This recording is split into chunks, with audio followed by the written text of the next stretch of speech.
Welcome to the longest term board gaming podcast. This is episode 16, Spiel des Jahres. My name is Tyler. Hello, this is Kevin. This is Tyson. In this episode, we're going to talk about the 2022 nominees for Spiel and Kennerspiel des Jahres. We'll then make our predictions on who we think is going to win, which is really a crapshoot. Then we'll get to our top 5 lists of our favorite Spiel winners and potentially nominees of all time. You said this was going to be a crapshoot. In regards to who's going to potentially win based off of our predictions, I've never in the past actually predicted a right winner for this on my own. Yeah, I always think I know which one's going to win, both Spiel and Kennerspiel, which is the connoisseur game of the year, which is more the heavier game, right? Yeah, I'm usually wrong when I make my predictions. So I don't know how valuable those predictions are going to be. Probably not valuable at all, but we'll have fun talking about them, right? We will. Yeah. What does it actually mean for a game to win Spiel des Jahres? So from like a publisher standpoint, this is a big deal because essentially what happens is you've guaranteed yourself 100,000 copy print run essentially of the game. You've already printed the game. It's already been very successful up to this point. Otherwise, it wouldn't be a Spiel nominee. There's a few out there that are like, "Whoa, how did that make the list?" But I think they. But I get what you're They've saying. been successful somewhere. Yeah, right. Maybe not in the U.S. market where we've got access to all of them, but they've been successful to some degree already. Right. But now they become a nominee. You're getting them all over the place. Trying to find them is hard. Like I went and I tried to find a couple of these that I hadn't played yet to purchase, and I had a hard time finding them. Scout, for example, was really hard. I did get a copy of that, but then other people after we played it tried to get a copy, and it was all sold out. So, But yeah, it's a big deal whether you're the winner, whether you're a nominee. It's so much advertising for these games. Yeah, and even if you're just a nominee, I think you're guaranteeing yourself tens of thousands of sales. Yeah, well, I know for me, like I probably wouldn't have taken a look at Scout at all if it wasn't on the nominee list. No, absolutely. Right? It would have flown completely under my radar. And then I'm sure I'm not alone in that. A lot of people see it on that nominee list. They're like, well, it's got to be a good game. I'm going to check it out. Totally agree. And then you slap that logo, the Spiel Award logo on a box. Which they have to pay extra for to put it on there. The publishers do. But they're probably getting that money back. it's worth the investment. Right? Because they end up selling a lot because of that. So I think ultimately, yeah, it's a big deal in regards to getting these games more out there. And the fact that most of these in the Spiel category are for hobby gamers, more on the gateway side of games, I think it's a great opportunity to expose the hobby to a larger market of people who would otherwise not see these kinds of games. Yeah, and you look at the Connoisseur Award that's supposed to be the gamer's game type of category. Those are a lot of times more gateway games as well. So yes. Both categories kind of skew towards families and getting people into the hobby. You know, so I think it's a great thing for exposure to games in general. Yeah, definitely. So we actually, I think we've played 5 of the 6 nominees, and we're going to go through the Spiel nominees first. We'll talk about each one of those, and then we'll talk about the 3 Kennerspiel nominees, and then we'll do our predictions, and then we'll go from there. Kevin, do you want to start with Cascadia? I do. So Cascadia, we've talked about this one before. It is set in the Pacific Northwest. It is a tile laying game where you are selecting different tiles and different tokens, and you're trying to meet end game conditions that vary every game. So to start off the game, you select 5 different animals, and those animals will have different criteria that get them points at the end of the game. And throughout the game, you're going to try to place tiles and place tokens to meet those end game scoring conditions. So the way the game works is you have 4 tiles in front of you. You have a starting tile that everybody starts with. So that's a little bit different. You'll have 4 tiles that are in front of you and a token that's associated with each one of those tiles. On your turn, you'll select one combination of a tile and a token, and you'll put that token that tile next to an existing tile on your board. And that tile will have from 1 to 3 different animals on it and a certain terrain type. So you'll place that tile next to an existing tile, and then you'll take the token and you'll put it on top of an animal that is already in front of you on a tile. It doesn't have to be on the tile you selected. It can be on one that you've placed previously. Then you replace that combination of tile and token, and it goes to the next person. You do this until all of the tiles have been placed, and then you do endgame scoring. So the way that you score is, like I mentioned before, if you have met the criteria for one of those animal cards, bears, for example, if it says you need 2 bears together and you have 2 bears together on tokens on your tiles, then you'll get a certain amount of points. There are hawks, there are foxes, there are elk, and they all have different things that they need to score for based on how you've laid these tokens out on your board.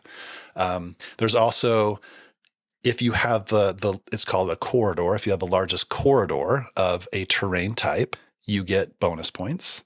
If you have second largest, I think you get bonus points as well. So you're trying to balance placing tiles to get terrain types and then placing tokens to meet the end game scoring objectives, which at times can contradict each other.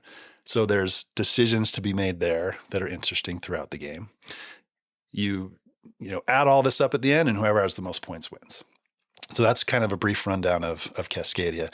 I picked this one up over the holidays, and like I said, we've talked about it before on the podcast. It's a light game, but it's one of those games that's easy to pick up, but I think has some interesting decisions to make, and it's a lot of fun. It's been a hit with me and my family for sure. It's really pretty. It's got that art by Beth Sobel, and man, it makes me want to go camping. Yeah, all of her art in any game she ever does gives you kind of that vibe of like that homey kind of pure nature aesthetic, right? And this is no exception to it. It really does have that very outdoorsy, I want to be outside kind of a feel to it.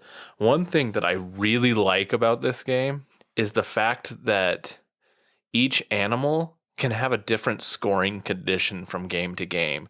So it doesn't ever really feel like it gets stale because you can have a different combination of what comes out. And I don't remember the exact number of like combinations that can come out of that, but like you have a lot of possibilities of how this game is going to play and how the different combinations are going to interact, that it makes it so that you know the base rules, but each time you're playing, it's going to be a new experience. Yeah. I think there's 3 separate scoring cards per animal, 5 different animals. So there's a lot of variability out of the box. And this is a game that's easily expandable.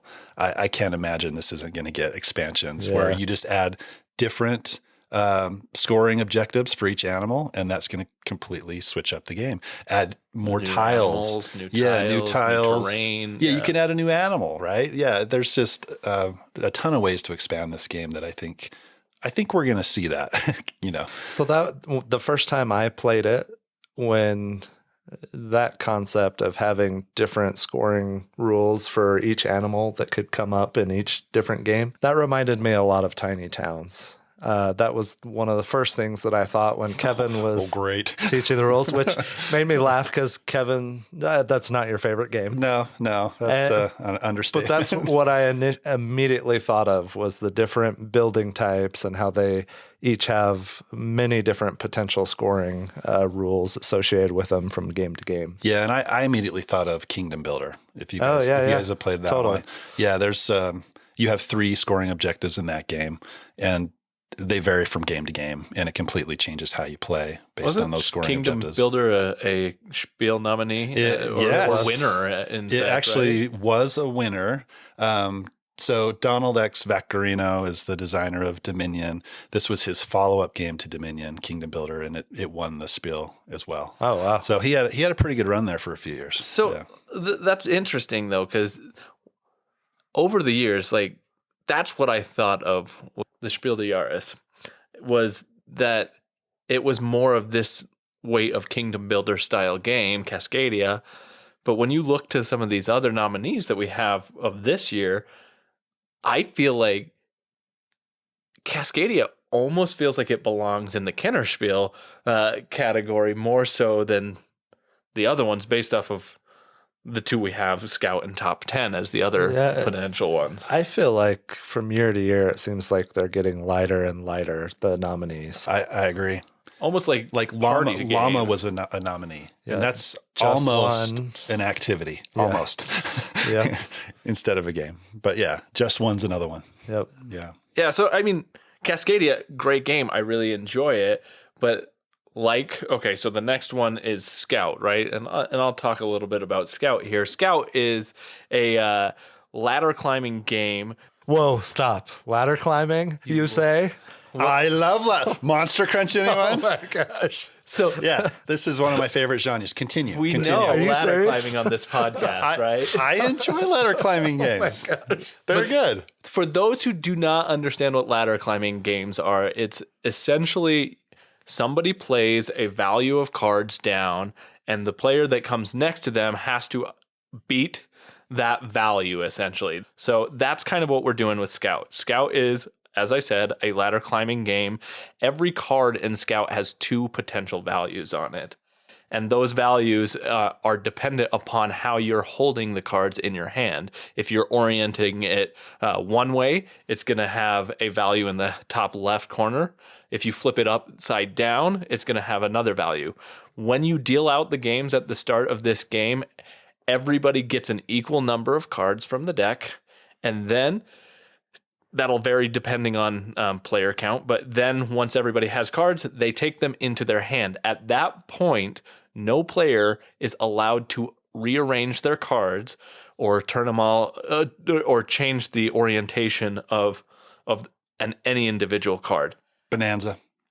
Same mechanic in Bonanza. Right. Like, exactly. Bonanza, you have the cards. You have to keep them the way they are. The one difference, though, is that in Scout, once you first get your hand of cards, you have the option to say, I can have it oriented the way that I'm holding it currently, or I can completely flip it 180 degrees, my whole hand, and I can orient it the other way. The reason you would want to do that is because in the game, you're trying to play sets and runs. So a set of cards, say you have 2 3s, that would be a set. A run is 1, 2, 3, or any value. It could be descending or ascending. So in the game, you're trying to play these cards. If I play a run and I have 3 cards and it's 5, 6, 7, but I play a set that also has 3 cards, 2, 2, 2, a set will always beat a run in this game. So you're trying to play cards and make sure that you have cards arranged in your hand in a way that you can continually play higher than your opponents. And the real trick, the real interesting part about the game, I think, is that you're trying to play cards out of your hand, because you can play cards from wherever in your hand as long as they're already in a set or a run, or you can play an individual card if you're able to. And when you play those, they're going to rearrange your hand, sort of, because you're going to have to fill in the gap, and it's going to put things closer together. So it makes these interesting decisions of, oh, I have a 5 and then I have 2 2s, but after those 2 2s, I have a 6, 7, 8. So I want to get rid of these 2 2s in my hand. So now I have a 5, 6, 7, 8 in my hand, which allows me to play a really powerful combo that's harder to beat.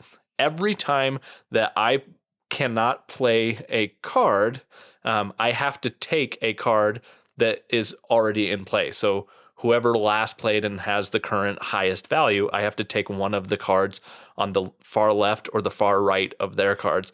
And then at that point, I can choose to take that card into my hand and put it upside down or right side up, and place it anywhere in my hand to make combos. When I take a card from the table, I give a point to the players that still has their hand laid down on the table. If at any point the turn comes all the way back to the player who has the highest value and nobody was able to beat their hand, the game ends. And then you collect a certain amount of points for that, and the player with the most points win. So this game it's really quick. It's really short. I've played it a number of times. The common issue I have seen with this game is that people don't understand very easily the way the cards work and the values, because you have a big value or a larger number in the left-hand corner and then a smaller number. And it's hard to kind of associate, which value am I playing sometimes? Just the orientation of the card. So if you're playing around a table and you play a card in front of you, it's oriented correctly for you. But for the person across from you, it may be a little unclear as to what card is being played. I mean, you pick up on that as you play, obviously, and you'll get better at that. But the first time you played, maybe that orientation thing may throw some people off. Yeah. Right? So the cards were pretty flimsy too. They were. Are you going to talk about sleeving? Is that where you're going with this? No. I got my word in on sleeving last episode. Yeah, the production. I mean, I think I felt like the price point probably is fine for the production, right? It's a very small, lightweight game that is very accessible. Like you can stick it in your pocket almost and then bring it, which is really cool about it. And in fact, I had use it to start a fire if you're. You could, but that's not where I was going. Oh. You want to burn this game, huh? It wasn't my favorite. It was kind of boring.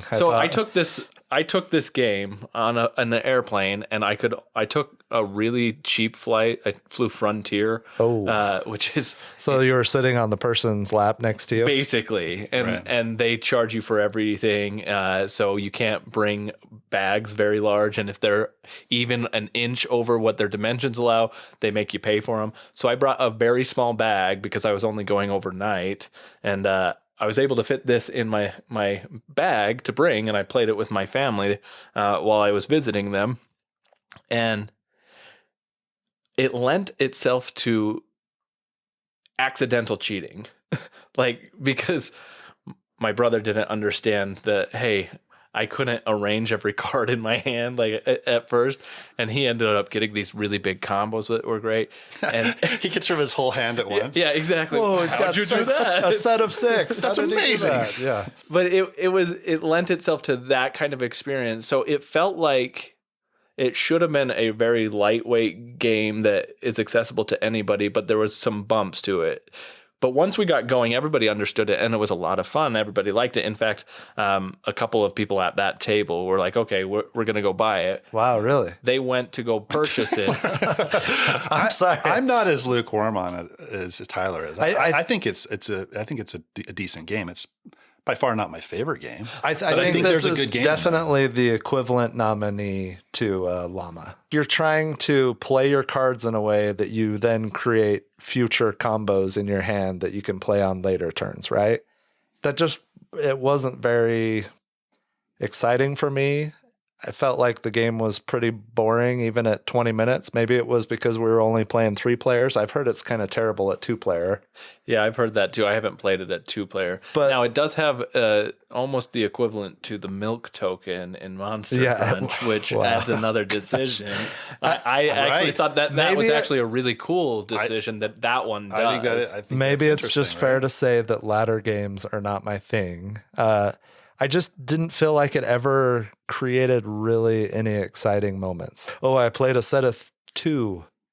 Okay.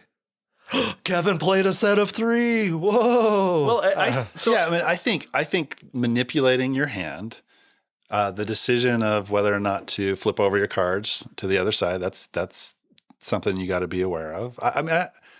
Like I said, it's not my favorite game, but I think there's enough there that it's interesting, and I think my family would love it. I would agree, and I think most like as a family game, it's a lot of fun, and like it was easy to get into. Yes, there was a little confusion playing with my family, but once we got past that, like they really enjoyed it. And my niece, who is like 12 years old, who I was playing with, she ended up pulling off a combo where she had waited the whole game and like had set her hand up. She hadn't been playing very much, and I was like, oh, she's gonna lose here. And she had like a ton of cards still in her hand. But then she played a 5-card combo because she had set it up just perfectly, and nobody could beat her. And she ended up winning that round and taking it for all it was. So that's an exciting move. And it was an exciting move. I mean, that's cool. I think the night that we played, did we play it 2 or 3 times? Or I think we played it twice. We played it twice. I don't think there was a card combo bigger than 3 that was played. And it just was like, seems like we talk a lot about Llama. But like the first time I played that, I'm like, this is the stupidest game I've ever played. But as I played it more, there's slight nuances to that game. Very slight, that when you pick up on it, you're like, okay, there's a game here. And I think if I play my strategy better than somebody else, I can maybe win more often than not. And I wonder if that's the way it is with Scout. The more you play it, the more you see slight little nuances in the game, how you can play it better, and it becomes a more strategic game. I'd be interested to see if that's how this one pans out. I kind of think Llama has a little bit more lightheartedness to it, though, whereas Scout is a little bit thinkier. I agree. I would agree with without the payoff. For me personally, I'm not saying it's a bad game. It just wasn't for me, and maybe ladder games just aren't my thing. No, and I think, if we're comparing Llama and Scout, Llama is a little bit more lighthearted, silly fun, which is good. Scout becomes on the other side of that fence, being a little bit more strategic, albeit not a ton more, but like it does have those nuanced decision points that Kevin was mentioning that I think absolutely makes the game. The more you play it, the more I've played it, because I've played it the 2 or 3 times that all 3 of us played it, but then with my family, we played 4 or 5 games of it, and everybody was really trying to see how they could make it, and there was a lot more decisions and understanding of, oh, if I do this, or if I wait to use my show and scout token until this point, it'll really make a bigger impact. Well, go ahead. Well, if Tyler doesn't like Monster Crunch, a modern classic, which has a way better theme than this does, right? Then he clearly does not like ladder climbing games. Yeah. So clearly, that is one thing that I will give you, Tyler, absolutely hands down. This game has the theme of you're recruiting circus performers for your circus, and every card has a name on it. Yeah. Every card has like an occupation, and it's superfluous. Like there is no reason to have it. It just distracts you from the rest of what actually is going on the card. Did you even notice the first time? I didn't even notice that there were names on the card and like little flavor things. I did because my wife's name was on one of my cards in my hand, and I was like, "Oh, hey, what is that?" I'm recruiting people for my circus. No, you're not. You're just playing cards, right? No, I'm sure there's a good game there. I'd be okay if I never played it again. Hey, everybody's got a different opinion. I know what your nominee is going to be for Spiel. It's got to be Scout.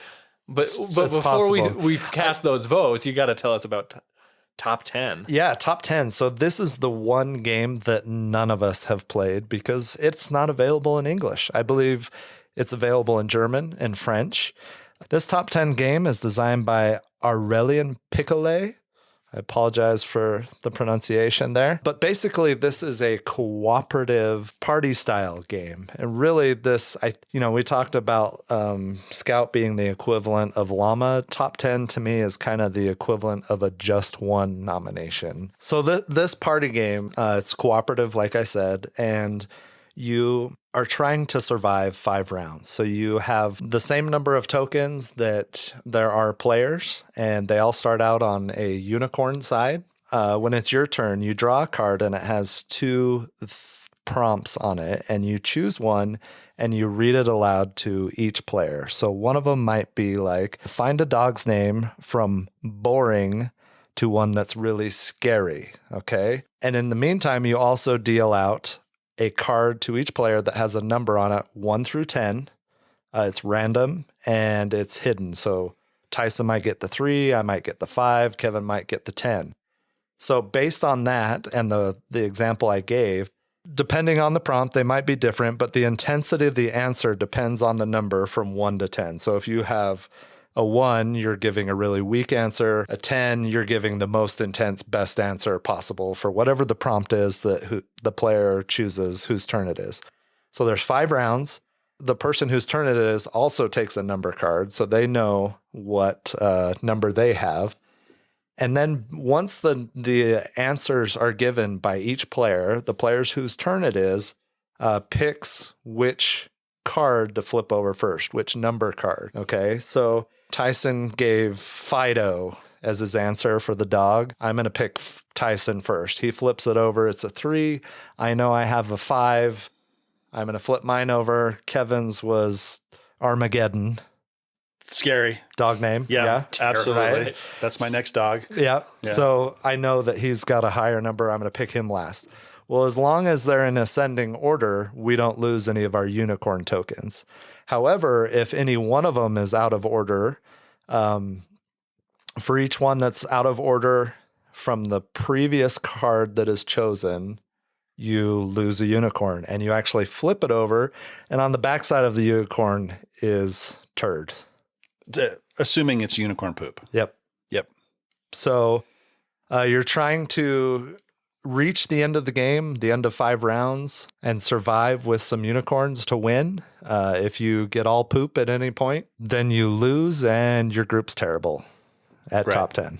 I could see how this could be really funny, like getting the right group. Oh, absolutely. Yeah. And I think that it's one of those games where, you give people will give their answers, flip them over. Whoever's guessing is going to guess wrong. And then there's going to be lots of argument and lively discussion that ensues. Why would you? Yeah. Meryl Streep is a terrifying dog name.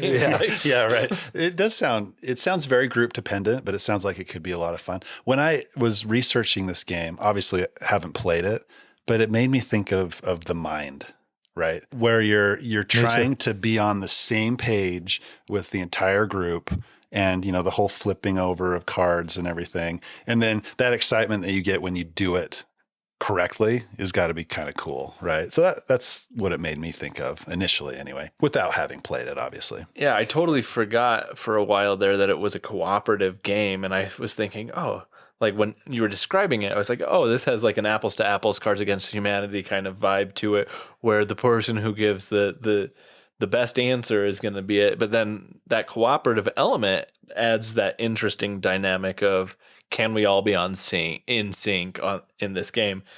Like the crew, like the mind, right? And I could see that being really engaging. Well, and I could see it too as, like I said, we haven't played this, unfortunately, but I could see when you're getting into like that last round or the second to last round, similar to the mind, when you're putting numbers down and it's everybody's on the edge of their seat. I could see this game also creating those moments when you're on your last unicorn. It's the last round and you got a choice between 2 cards to flip over, and you pick the right one or you pick the wrong one. Like sometimes those are the best type of party games, or the cooperative ones. And so who cares if you win or lose? It's a party game, and you're having fun, right? Right. And aside from the card prompts, I don't think that there isn't any way or reason that you couldn't create this game on your own. You could really write down some prompts and go play this at a family gathering pretty easily. Yeah, though you probably got to have somebody who's clever enough to write the prompts, because you could have some real dull prompts, I could imagine. But yeah, the one thing that as I was reading about this one that gives me a little bit of pause is it seems like there's some cards that require actions or acting out certain things, right? And I did see that too. Yep. Yeah. So I'm not a huge fan of that. That is very group dependent. So if you have a group that likes that, then it'll probably go over really well. But that's not me. Yeah, I usually don't like to act out things. As long as it's not singing. Pizza. Well, I'm not acting out. Oh well, you have actions that you're doing in that, but that doesn't require me. It doesn't require me to be creative and come up with something on the spot, which I'm not great at that. So that's something.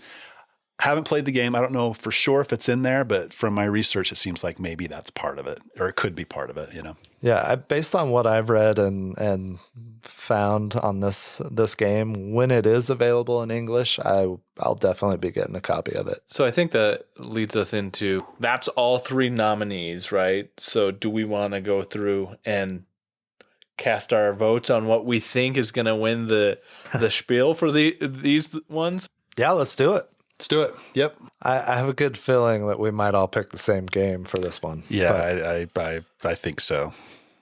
Now, my question is, are we voting on the one we think is going to win or the one that we want to win? Oh, I think we vote on. I think we could say both if it's different. Okay. Yeah, let's do that. No.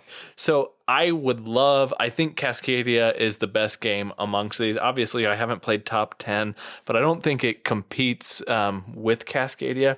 And so it's kind of weird to me that these 3 games are like the ones that are nominated for this category because they don't feel like equivalent games. Yeah. They're vastly different weighted games. Right? Yeah. But the way that the Spiel awards have been going, I actually am going to put my vote on Scout because I think it's a more approachable game. I think Cascadia is less approachable for the average, maybe not hobby gamer, right? Just somebody, a family style game. It's more approachable. I think Scout has the bigger potential to reach more people and resonate with more people than Cascadia. So my vote is on Scout, even though I'd want Cascadia. So I have similar thoughts. I really feel like Cascadia is out of place here.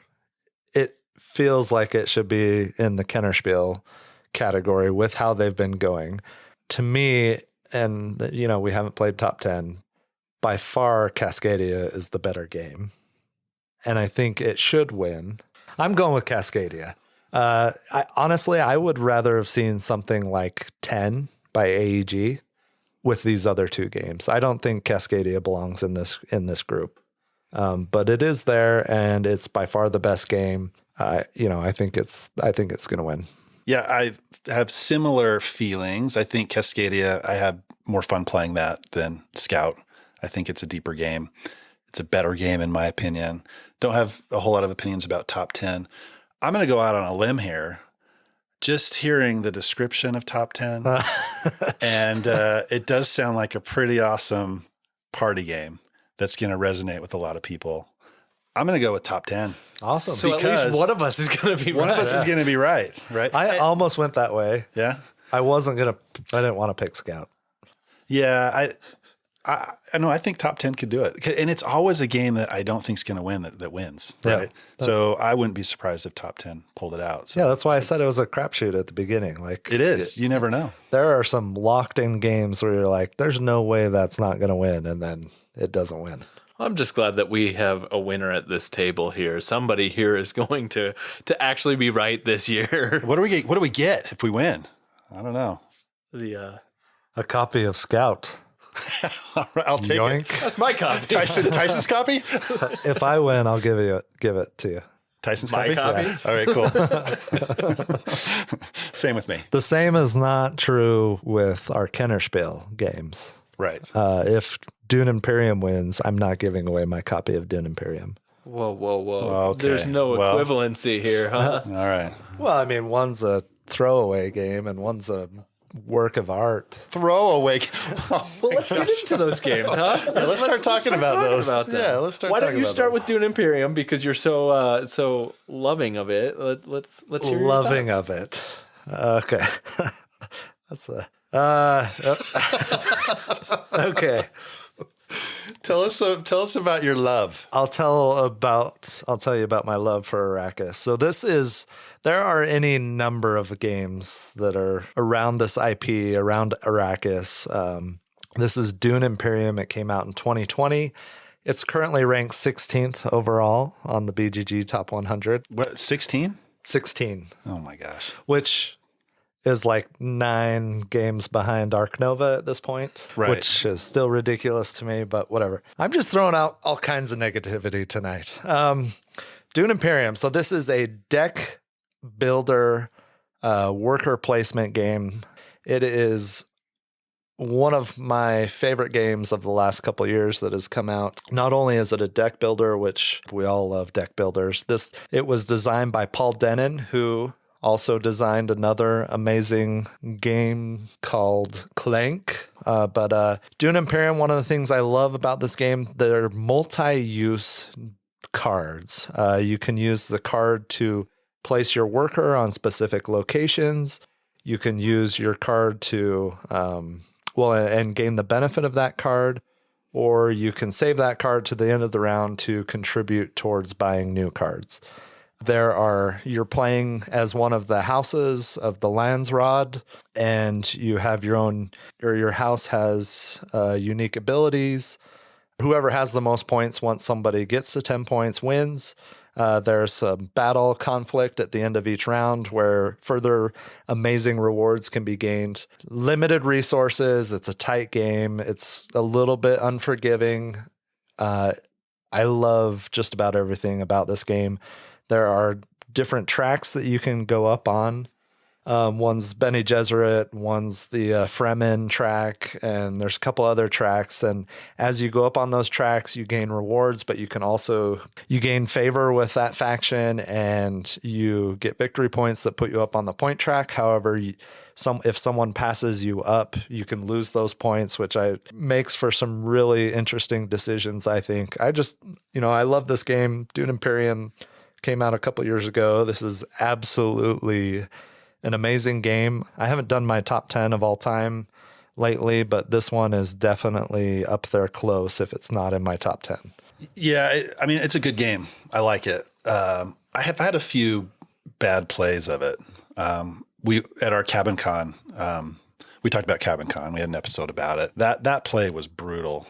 It was a long play. It was long. It just wasn't that interesting. And I've had a few of those plays, which have kind of soured me a little bit on the game. We've gone back and forth about Dune Imperium and Lost Ruins of Arnak quite a bit, and we won't go into that. If you want to hear more about that, go back to episode 1. Episode 1, where we go into depth about why Lost Ruins of Arnak is a superior game. Isn't that right, Tyler? If that's what you're going with. No, but I think the theme, if you're really into the theme, I think that probably adds a little bit to your enjoyment of the game. I'm not really into the theme. I enjoyed the new movie, but it doesn't just jazz me up a ton. I think it does a lot of things right, but I'm not quite as high on it as Tyler is. See, and I don't have as good of an opinion on this game as either of you, because I've still only played this game once. And I'd love to play it more. The play I had of it, I really enjoyed. I wanted to explore more. I think it does a lot of really interesting things. At the time, I had only played Arnak once and Dune Imperium once. And I remember thinking when I had first played that, I preferred Dune over that. But I've played a ton since then. Of Arnak, and I love that. But again, we're not going into that.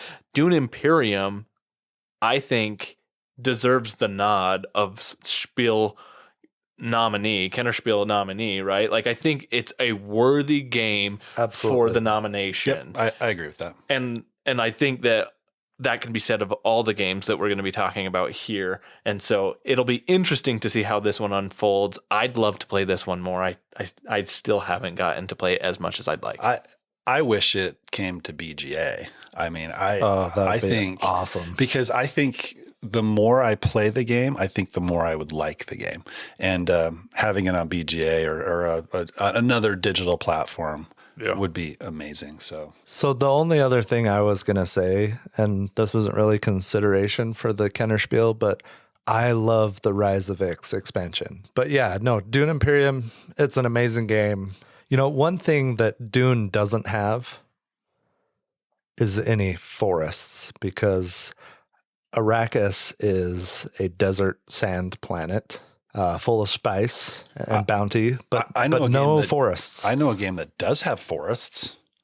In fact, a very vibrant forest. A very, very vibrant forest. With birds? Birds, I think. Birds? I'd have to look at the pictures a little bit closer. I'm going to say yes to birds, but we'll follow up on that. So it is the next nominee for the Kennerspiel des Jahres, and that is Living Forest. And I'm going to read just a little snippet to set the scene of the theme from Board Game Geek. So it says, in Living Forest, you play as a nature spirit who will try to save the forest and its sacred tree from the flames of Onibi. But you are not alone in your mission, as the animal guardians have come together to lend a hand around the circle of spirits where you progress. Each turn, they bring you valuable elements. So try to combine your team of animal guardians as best as possible to carry out your actions, but be careful. Some of them are lonely and do not like to be mixed with others. I mean, that sounds pretty exciting. Right? Oh, yeah. Oh, yeah? Riveting. It is very vibrant. It is very vibrant. And, as I'm playing this game, it reminded me of a video game that I've played in the past, and that's Ori. Have you guys played Ori and the Will of the Wisps or Ori and the Blind Forest? Is it a Sounds little very like familiar. ragdoll that runs around doing stuff? Yeah. It's a platformer. I played it a few years ago, actually, both these video games, and it has the same aesthetic and the same feel. I think to I it. know what you're talking about. Yeah. And I mean, I love those games. If you're into platformers, it's worth checking out. We won't go into that, but it just kind of gives me the same feel as this one with the eyes of the creatures and everything. And anyway, that's another podcast, I guess. But in this game, the way it works is you are building your guardian animals. So there's a press your luck element to this game. So you have a deck of cards, and you're flipping over these cards, trying not to get the symbols that mean it's the animals that like to be alone, right? They're these little dark symbols. As soon as you flip over 3 of those symbols, you have to stop, and you get 1 action for that round. If you stop before you get those 3 symbols, then you get 2 actions for the round instead of just 1. So there's a little bit of a press your luck element. There's ways to mitigate bad draws with these X tokens that you can get later in the game or earlier in the game if you're using them. But that's the main mechanic to start the game, to start the round. So after you've done that, if you've either gotten those 3 or you've stopped, then you have a certain number of resources that you can use on your turn for your 1 or 2 actions. There's these sun resources where you can buy additional cards for your deck. The card that you buy goes on top of your deck, and you draw that in your next turn. You can extinguish fires. So you're going to get these water symbols, and you can use the water symbols that you get to extinguish fires around, I think it's the sacred tree. You don't want it to get burned down, right? Well, and every time that you're use the sun symbol to get new cards, you're essentially burning the forest, right? Like, yes, you're adding fire to the game, right? Which is that's how the fire gets in the sacred circle or whatever it's called. Exactly. So you're trying to extinguish these fires. Another thing you can do is you can buy trees. So you have these little branch symbols that you get as you're drawing your cards. You get a certain amount of those. There's a number of these trees that you can buy, and there's a cost associated with those. So you're buying trees that cost anywhere from 3 to 12 or something like that. When you buy these trees, they give you a future benefit of a resource, and they also go on a board that you're trying to line up these trees to give you additional benefits. So you can get more suns to spend, or you can get more water, or you can get these flowers that are a way that you can win the game. So you take your actions, and then it goes to the next person in turn order. They take their actions. The way that you win the game is you either collect 12 unique trees, you extinguish 12 fires, or you collect 12 of these flower symbols on 1 turn. Whoever does that first wins. There's tiebreakers that if somebody gets there at the same time, then there's tiebreakers. There's this board that you're moving around that if you pass somebody, you can take one of their tokens that will give you a benefit. Well, and it cancels out their end game condition for that particular one. Right. Yep. So it's setting them back a little bit. It's getting you ahead a little bit. There's combos that you can get in this game, which are a lot of fun.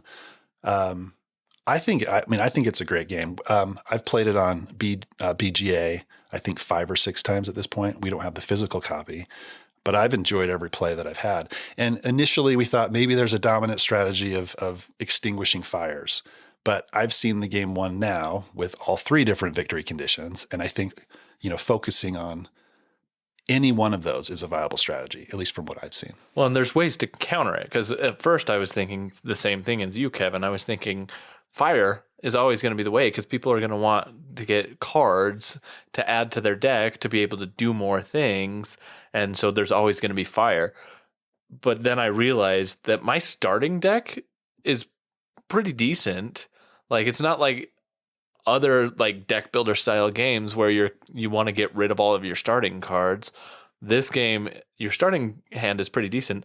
And I think in the last game we played, I think I may have bought one card the entire game, which meant that since I didn't buy cards, I wasn't putting fire into the thing. Right. And so it allowed me to limit the amount of fire that other people could extinguish, slowing that victory condition. The same could be said for like planting trees. There are ways to mitigate somebody winning from planting trees because you can buy the trees that they would be able to afford that round so that they can't buy anything. And so it makes this really interesting dynamic. And I too have played it 5 or 6 times and enjoyed it a lot every single time we played.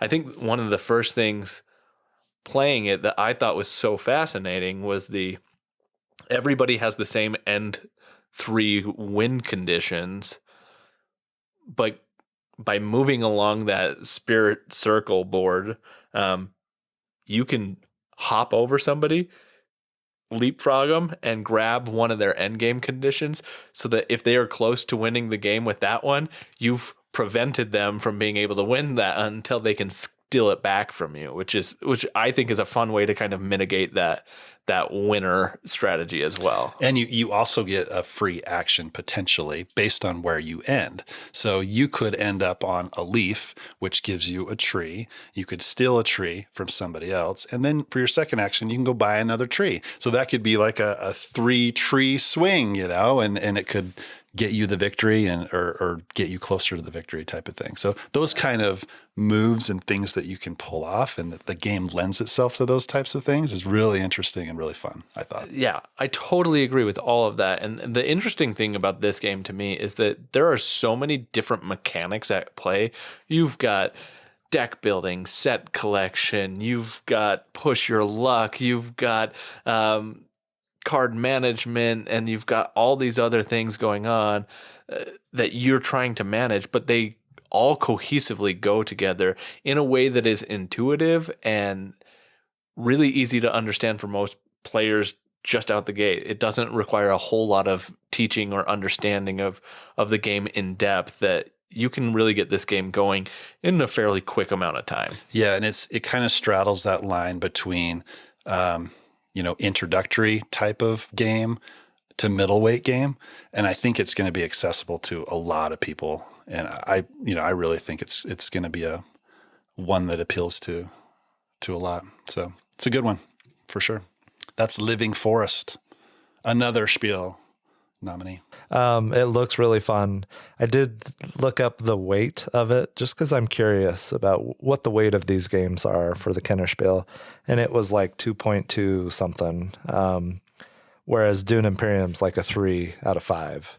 And I know that the BGG complexity rating is not the end-all be-all, but it's a pretty good indicator of how complex a game. So it's interesting to me that Living Forests, I mean, do you almost feel like it could fit into that Spiel category versus, I mean, does it belong in the Kennerspiel? I think it belongs in the Kennerspiel, but I don't, I think Cascadia belongs in Kennerspiel as well. Like, I think it's closer in weight to Cascadia than I do to Dune Imperium. Yeah.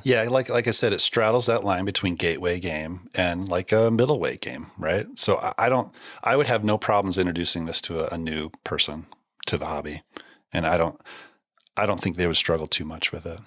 So yeah.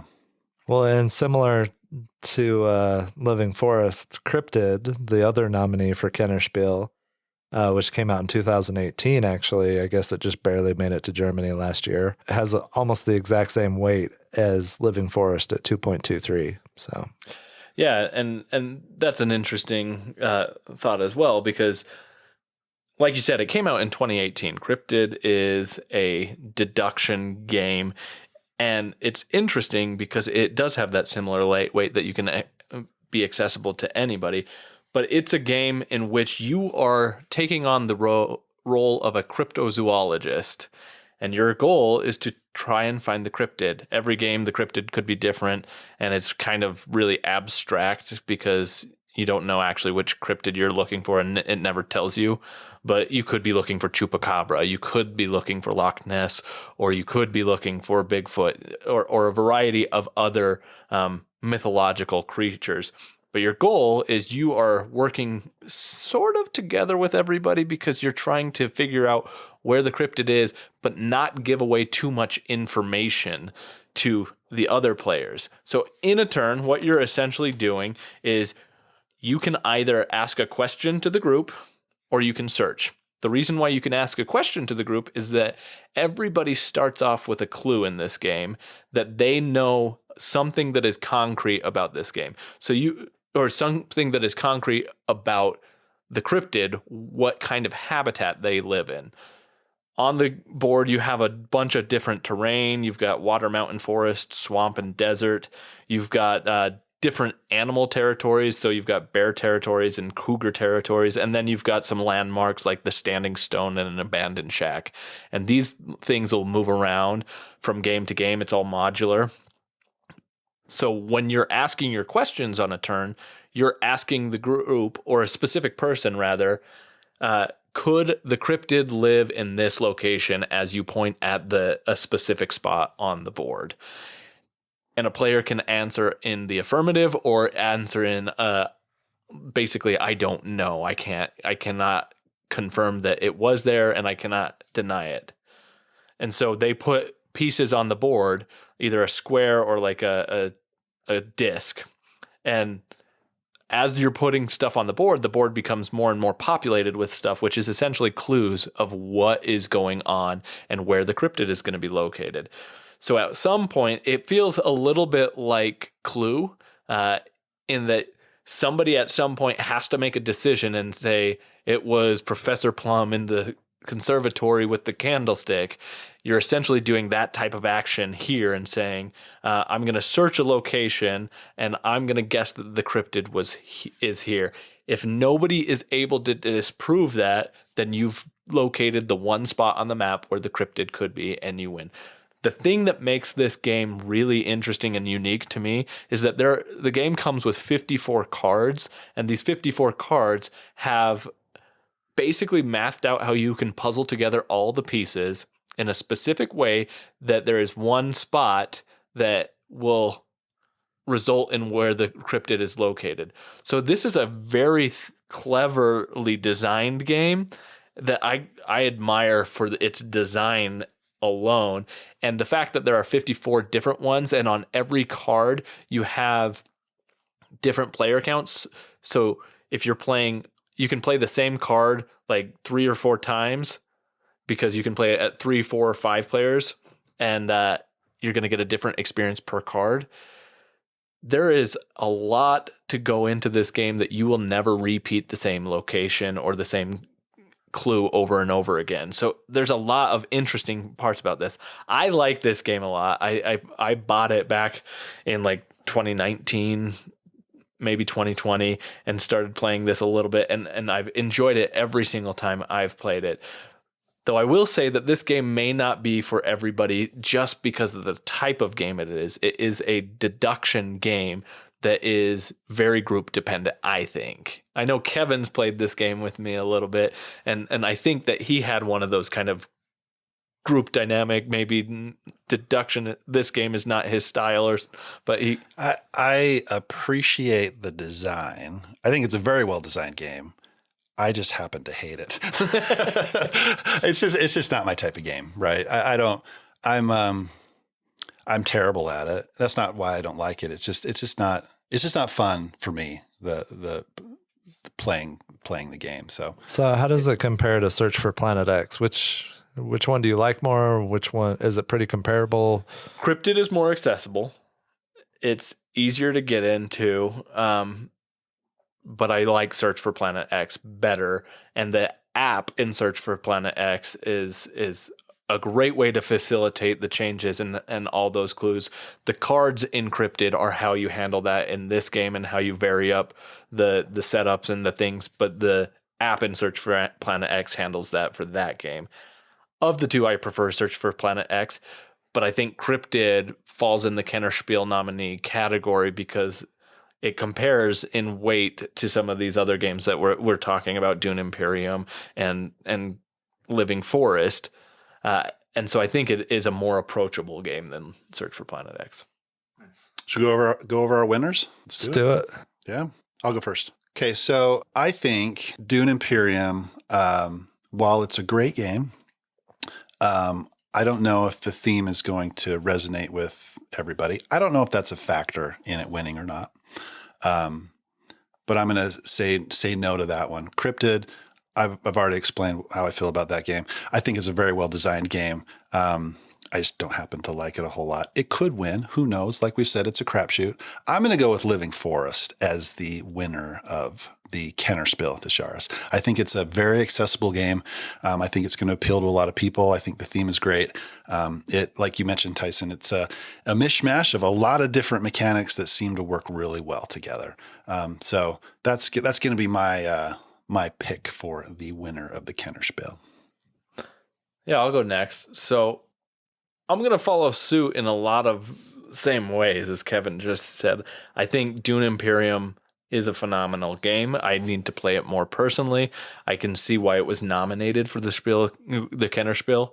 And I think it deserves that nomination. For me, I think that it is perhaps less accessible to potentially the audience that this category caters to. I think it's a little heavier in complexity than maybe what other winners of this category have done before. So I would tend to think The Crew has won before, which to me should be a spiel. a spiel. Yeah. Exactly. So I think that it's a nod to a really good game, but I don't know that it has the chance of actually winning the Kennerspiel in the end. Cryptid is, I think, the perfect weight for this. If they had done this one in 2018, 2019, and had the German rules at that time, I think it would have stood a really good chance of winning that year because it's an incredible design. But I do think that it does have the potential to alienate certain people, and some people are not going to like this. If you don't like deduction style thinking, this is competitive deduction, so it's not even like a exit or an escape room style game where you can work together and you can all collectively fail. You can feel dumb in Cryptid, I think, and that feels bad. So I don't know that Cryptid is going to win because I think Living Forest, just as you've said, Kevin, has that real niche spot. I think it's the right weight for this nomination. I think it does a lot of things really well. I think the art and the theme and the general fun nature of the game will speak more highly to those audiences. And so for me, I think that the winner of the Kennerspiel nomination is going to be Living Forest. Obviously, I love Dune Imperium, and it is the game that I want to win and that I think should win, but I'm not going to predict that as the winner because a couple things. It's a little bit heavier, like you guys said. It's an IP game. I don't know if that's a consideration, but I can't think of any IP game that's ever won Spiel or Kennerspiel. I think, honestly, it's going to be Living Forest. That's my prediction. All three of us. Okay. So somebody's getting the spiel right, and we may all get the We're all Kennerspiel losing wrong. the Kennerspiel. Yeah. It's going to be Dune Imperium for sure. I don't feel like I'll be losing if Dune Imperium is selected because my heart will be happy, but my prediction is Living Forest. I think any one of the Kennerspiel nominees would be fine taking away the win. Like, I think they're all great games, and I've enjoyed all of them. So we've gone over our current year, 2022's nominees, and what we think about those games, and some lively discussion and our predictions.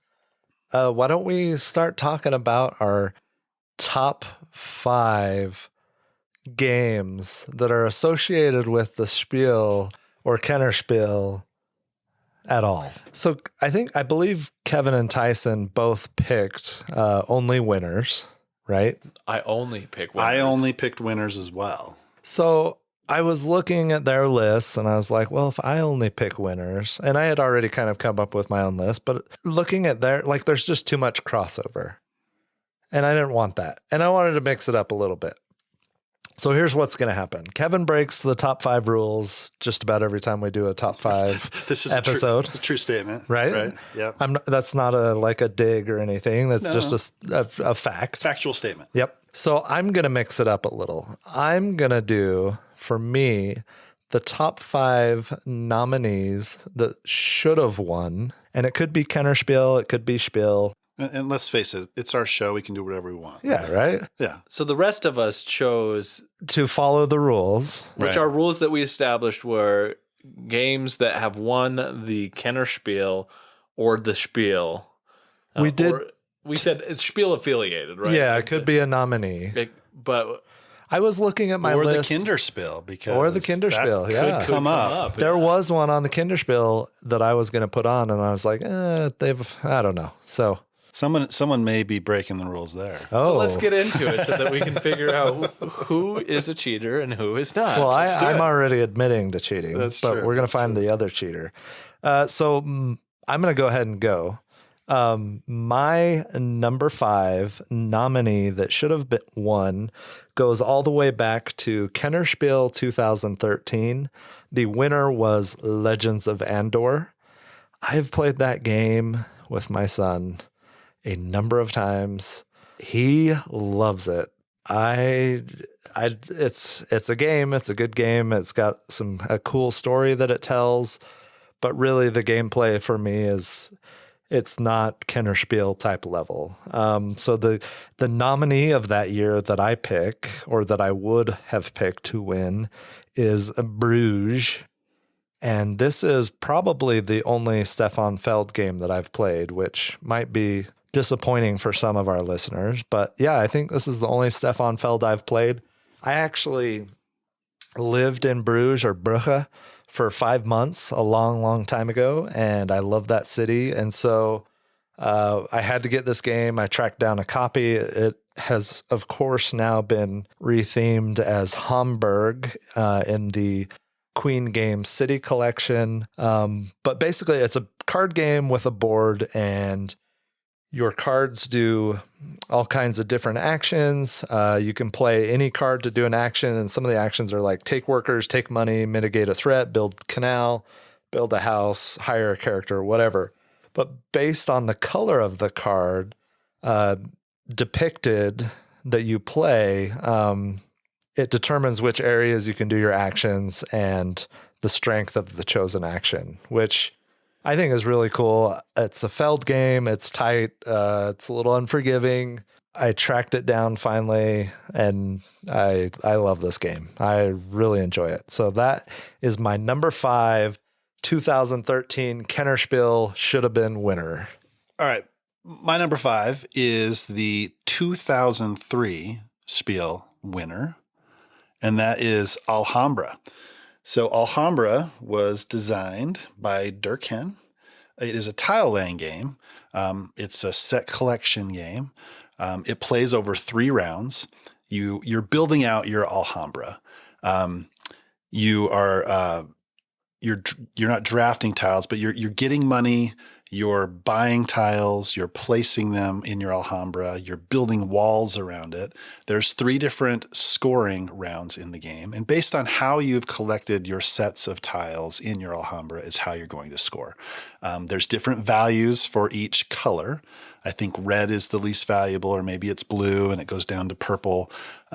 Those are the most valuable ones to put in your Alhambra. But you get points based on if you have the most of those tiles, and then you get progressively less points for having fewer of those tiles. It's a very simple, very straightforward game, but it's a lot of fun. And what's really fun about it is there are a million expansions. So I have the big box version of the game. They're all little modules that you can just throw in. You don't want to put everything in all at once, but you can mix and match modules into the game, and it just adds a little different flavor to how the game plays. Some of them I always include no matter what. Other ones we kind of mix and match and throw them in there if we feel like it, type of thing. Very simple, kind of an entry-level gateway style game, but it's one that I've been playing for years and just love it. This sounds right up my alley. Is this one that's available? Can I pick this up? Yeah, I gave you a copy of this game. That was many years ago. Have you played it yet? No, it's right behind you. But oh, there you go. Yeah, I think you gave me that like 5 or 6 years ago. Yeah. Is it still? You've just been chomping at the bit to get that one for you. Hey, I have a very long list of right. I mean, 5 years. Shelf of shame. 5 years. I mean, maybe. Hey, well, maybe year 6 you'll get to it. Right. Come over and teach me sometime. I should. You should. It's a good. Have you played this one, Tyson? I haven't played either of the ones that you've just. I haven't played Bruges. I haven't played Alhambra, and both have been on my list of I'd like to check them out. Yeah. I feel like the farther away from a game's release date you get, right, the harder they are to get to play sometimes. Which does a disservice to some of these older games, right? Absolutely. Because like cult of a new is a real thing. Yeah. Right? You see the new shiny and you want to play the new shiny. Yep. Yeah. And I think in our group we do a fairly decent job of not Some of us solely might. gravitating to it. And we do have like a lot of other older games, but the shiny is an appeal. It is. Well, and there's no getting around that the production values of modern games are so much better than they were. I mean, this one's 2003. It's an old game, right? Yeah. 19 years ago. It's just, there's no comparison. It doesn't mean it's a bad game. No. It's just tougher to get those games to the table Well, and to invest the time to learn them, right? Well, if you want to talk about old games, my number 5 is the Spiel winner of 1995. Whoa. Right? I think we all know what that is. It should be fairly apparent, but if not, it is Settlers of Catan.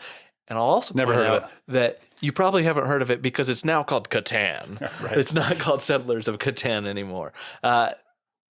This game, the reason it's on my top 5 list is because this is one of those games that was essential to the start of my board gaming experience, right? To my hobby board gaming experience.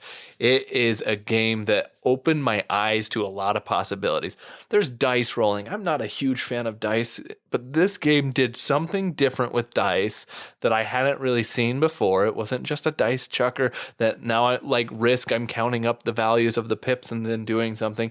It does something with those. If I roll a 7, I get the thief, and the thief gets to go around, and I get to have player interaction with that, and I get to take that and I get to put it on somebody else's. Of course, the thief. Of course, he focuses in on the thief. It's Yeah, great right. and also terrible because when somebody puts it on the right spot, you've got your resource management, and now I can't get the right resources that I wanted out of it. I'm pretty sure the thief alone is why my wife does not want to ever play this game again. It's not a perfect design, especially as it's aged, right? Because there are ways to handle that better. It can be very mean, but that was a new experience at that time for me that made me very excited about this game. And I loved that experience and playing it. I loved building my route and figuring out where my road's going to go. And then you throw in some of these expansions that they've come out with. The Knights and Cities was fantastic. And that really opened to my eyes to different possibilities that games could do.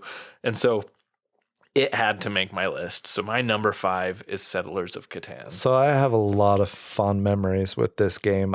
We lived in Maryland a long time ago, and we had our oldest son was like 6 months at the time, and we had this game and we have been playing quite a bit. But we found a group of other young couples with younger kids. But Logan was a baby at the time, and he would fall asleep. We'd take him in the car seat and to our friend's house, and he would fall asleep, and then we'd just play games all night. And Settlers of Catan or Catan or whatever we're calling it nowadays, we played that for hours, along with Carcassonne and some other card games. But man, those were such good memories and good friends. And for me, this was one of those games that really kind of brought me into modern gaming for sure as well. Yep, similar experience for me. It was the first game where I started inviting people over to my house to play games, and it's I would say escalated since that time. Right, doing that like nonstop. It seems like, which is awesome. But this is the first one. I will say I got it out a few years ago to play it again. This one has not aged well for me. It was just compared to some of the designs nowadays, it's just not quite there for me anymore. But that doesn't take anything away from the experiences I had before, and getting into the hobby was just it was awesome. Yeah, we tried to play it on BGA. I think it was on alpha at the time. And we got like 2 turns in. It was just like, nope.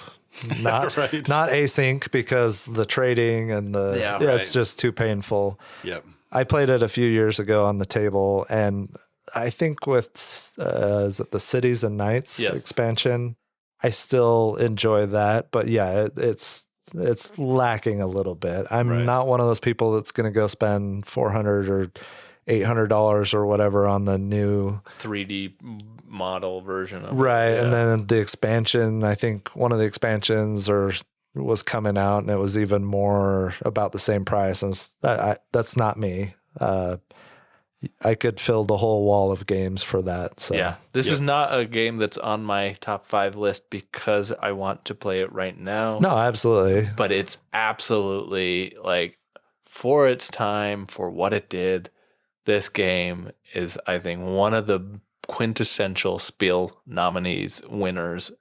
Anything associated with the Spiel. Good choice. Yeah. So going back to, well, I mean, before you can settle a land, you have to do a little bit of exploration, right?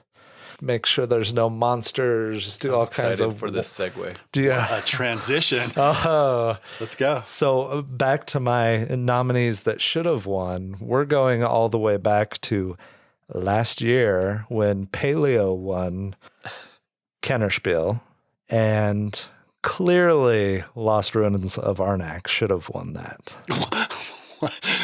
I've never said that I didn't like Lost Ruins of Arnak, for the record. We've done a lot of recording. I'm going to go back and check just to see. No, I've always only said that Dune Imperium is a better game. But okay, yes. Dune Imperium, you know what? It's going to win this year, so it can't be on this list for me. So yeah, that's why you voted for it, right? I voted with my heart. Right. So anyway, yeah, Lost Ruins of Arnak, deck builder, came out at the same time as Dune Imperium. We've talked about it at length before.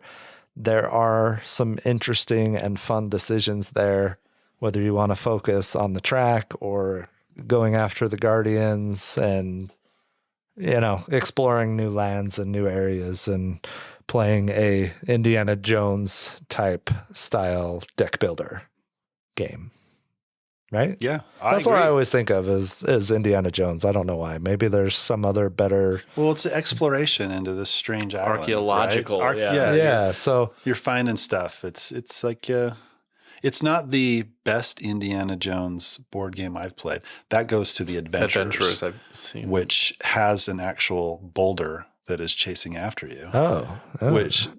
That's a great game. I wholeheartly agree with Lost Ruins of Arnak. Of my favorites. I was really surprised that Lost Ruins of Arnak didn't win it last year. That was one of the weirdest for me. That's why, like, based off of that, really, it's like, what is the criteria for winning this? Because I felt like that was almost a no-brainer. Well, and I don't think we really know how they decide. Like, do they vote and each, there are a certain number of people and a certain number of votes? Like, I would really love to see some transparency there and see like how close of what the rubric is. Well, the rubric, and also, how close or how big of a landslide it was, right? Like, yeah, I don't know. But yeah, so that was my number 4, the one that I thought should have won, Lost Ruins of Arnak. For a cheater pick, I agree. Wholeheartedly support that. Hey, I'm just trying to follow in your footsteps. I agree. Yeah. My number 4 is a game we've talked about before. It is Seven Wonders. This is the 2011 Kennerspiel winner. And I believe this was the first year they introduced the Kennerspiel in 2011. the connoisseur game of the year. Seven Wonders, I'm not going to go into exactly how it plays, but it is a card drafting game. It's played over 3 ages.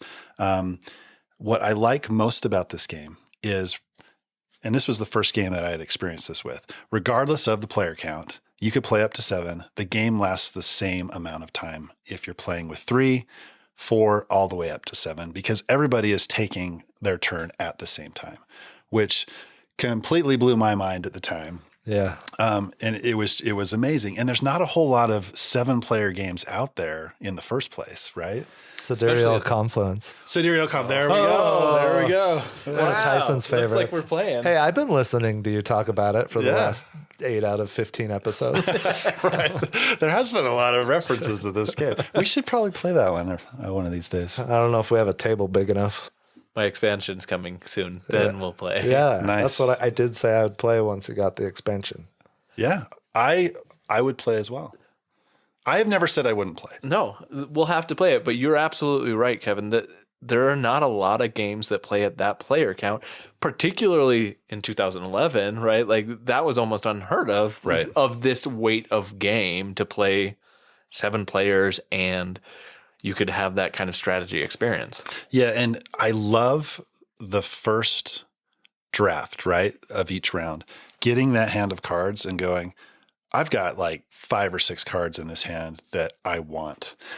What am I going to do? And then looking at my neighbor, because I'm going to be passing to them, what do I not want to give them? Because, hate drafting is real in this game, right? And it's an important part of the game because giving them exactly what they need could benefit them more than it's hurting you, not taking the card that's best for you type of thing. And those decisions are they're all over in this game. And it's just a lot of fun. So. Well, and this game also spawned Seven Wonders Duel, which is one of my favorite 2-player games. I was just going to say that. It's basically an IP in of its Yeah, own now. well, and now it's Architects, which Seven Wonders Architects spawned out of it, which I think was a consideration for the Spiel nominees this year, but for me, that one was... That's the weakest of the 3. Agreed. Absolutely. I think I probably like Seven Wonders Duel the best. The fact that they made a card drafting 2-player game that works so well. That's another one that just blew my mind. Yeah. Right. That one's amazing. And I love that you can also play that game in like 10 to 15 minutes, right, really fast. So many meaningful choices to make, and so many exciting moments at the end of the game when you're flipping over a card that you don't know what it is, and that determines the game. Yeah. I mean, how many times does that? Yeah. How many times does that happen? We play it on BGA all the time. Well, we used to. Right. And there were so many times where it came down to a last card, or we're both on at the same time. Yeah. We're like, back and whatever, Kevin. or whatever, Tyler, because it's gone both ways. Right. Yeah. That's not the game we're talking about. No. We're talking about original Seven Wonders, which gives a lot of the same feeling as Seven Wonders Duel, right? And I just think it's just a wonderfully designed drafting game. Still holds up today. I still think it's a great game. Did you upgrade to the new version? No, I did not. I have most of the expansions already for the old version, so there's really no point in doing it. Yeah. Don't you have some like special component with yours or something like that? Or is that a different game? Your tokens are... Oh, I am. So, right. So the first edition game has wooden money pieces. So like a big gray disc and a big, I think it's like a brown disc or something, signifying value 1 and value 3. After the first printing, they came out with cardboard tokens for the money. I have the original. I just think it's fun having the original. I'm never going to replace those because it's just cool to get that first edition out and play with it. It's kind of nostalgic for me at this point. So, yeah. Yeah, no, that's a good choice.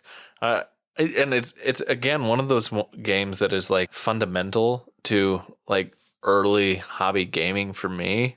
It's one of the early ones I did. This next one that I would like to talk about for my number 4 is similar, and that was the winner of the Spiel in 2004, Ticket to Ride. Now, I feel like I don't even have to talk too much about Ticket to Ride because at this point there's like 800 different versions of Ticket to Ride, and there's all different experiences. You have the young kid version, my Journey. first journey, right? You have it's like in and of itself, it's a game that lends itself to learning how to play games for either your kids or for yourself or whatever. And then they have multiple different versions. But it was one of the first games for me to have the route building experience, right? And in like making trains interesting. I was never the kid growing up that was like, I'm interested in trains. I like them. I never wanted to do model trains. Like I know there's a lot of people who love that type of stuff and building trains and tracks and things like that. But that was never interesting to me. But when I started playing Ticket to Ride, I was like, okay, now I can kind of see the appeal to why people like trains. It's fun to travel across the country with this and build my little routes and do different things. And the different versions, like Europe version having the pieces, stations. the stations that you can put on it. Like there's a lot of really fun things I think about Ticket to Ride. And I love the card the card mechanic of trying to collect the certain amounts set of collection. Yeah. Yeah, it's a simple set collection mechanic, but it delivers such an interesting choice for what you're doing. Do I hold on to these cards or do I go for a different color? What am I looking for? How do I get it? And it's so simple that it's accessible to everybody, but it offers a lot of really fun choices that can make some tight experiences. And I love that there are some routes that have multiple tracks that you can go down, but others you may want to put your trains here at first because somebody else may be going the same way. I love the fulfilling the contracts. I love the whole experience that Ticket to Ride offers. It's one that I don't get to play very often because I have a bunch of other games that I would still be happy to play most versions, if not all versions of this. If I were to introduce people to games, this is one of my go-tos.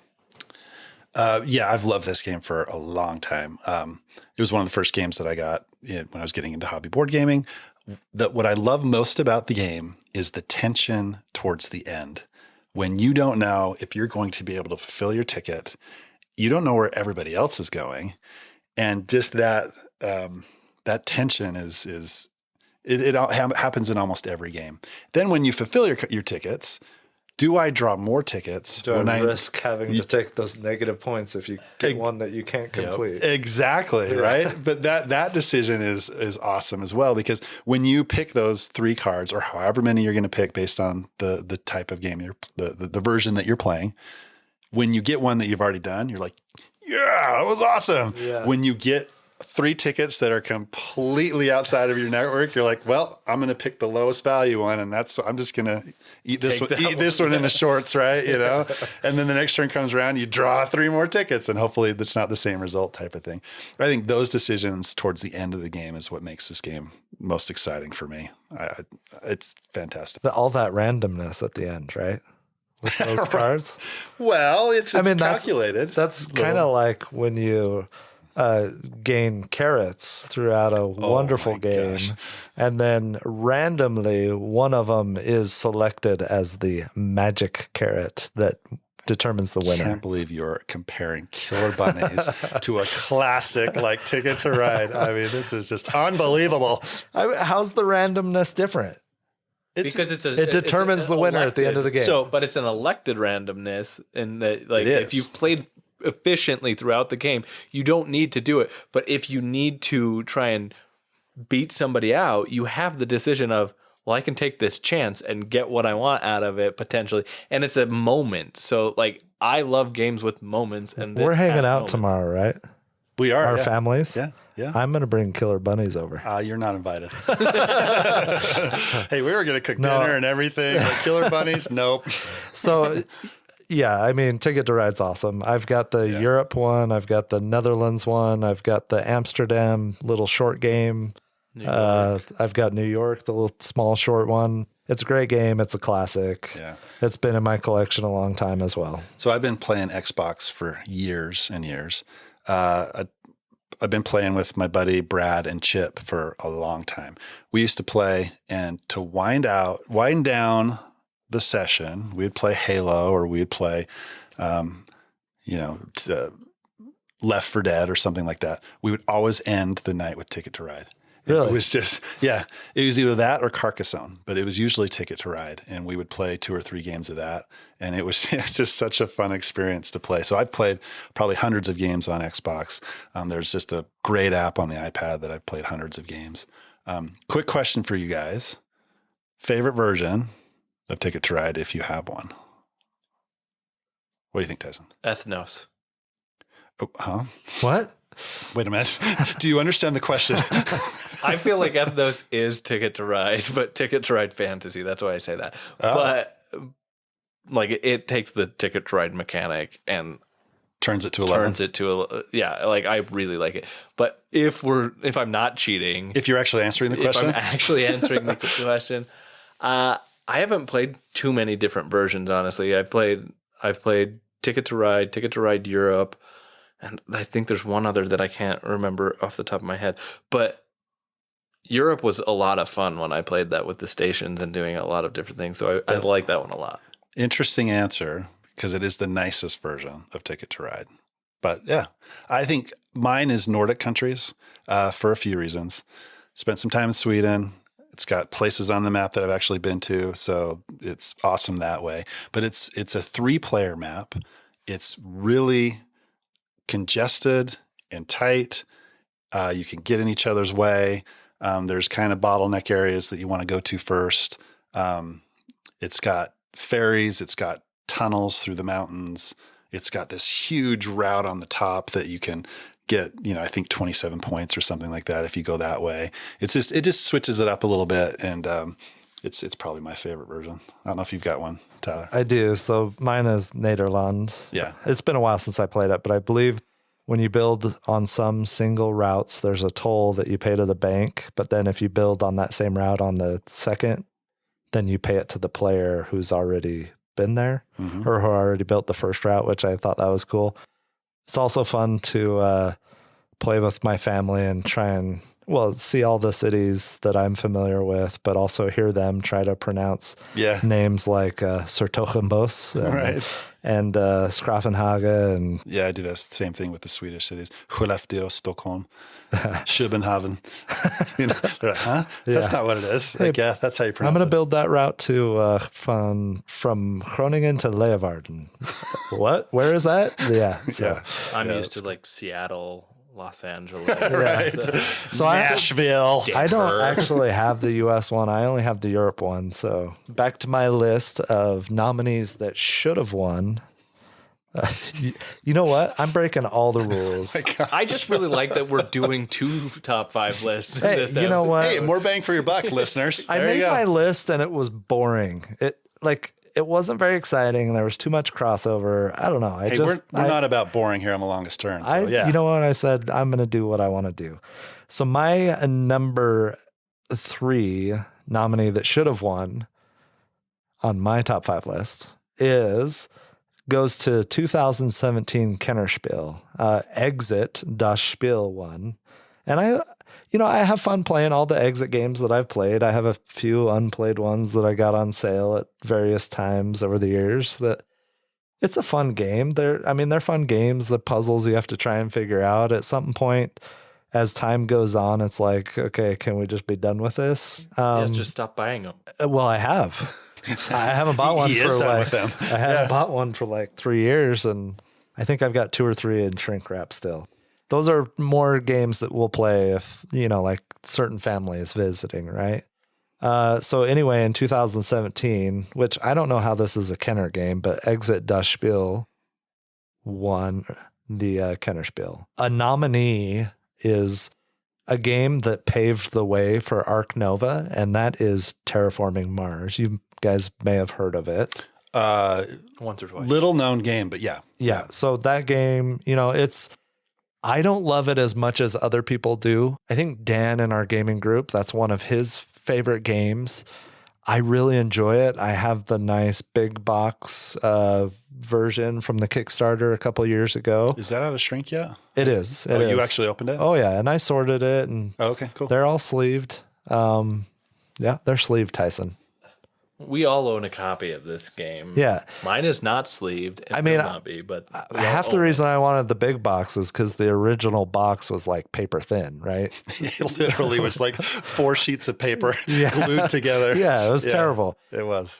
It's a great game. You're, drawing cards and playing cards and trying to match symbols and create synergies. It is a good game. While you're terraforming Mars and increasing the oxygen level and adding water and all these wonderful things. I wonder if Elon Musk has played Terraforming Mars yet. I don't know, but I know that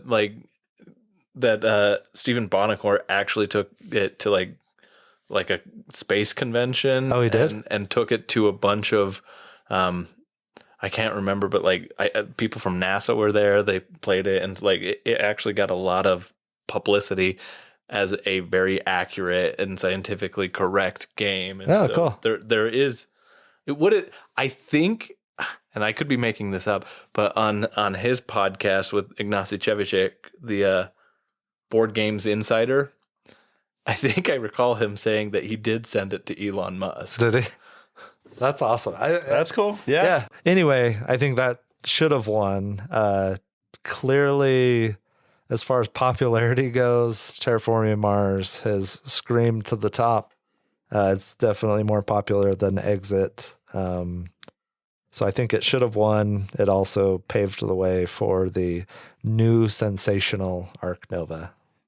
A lot of similarities between the two. Yep. For sure. Still need to play it. So that's my number 3, Terraforming Mars, 2017.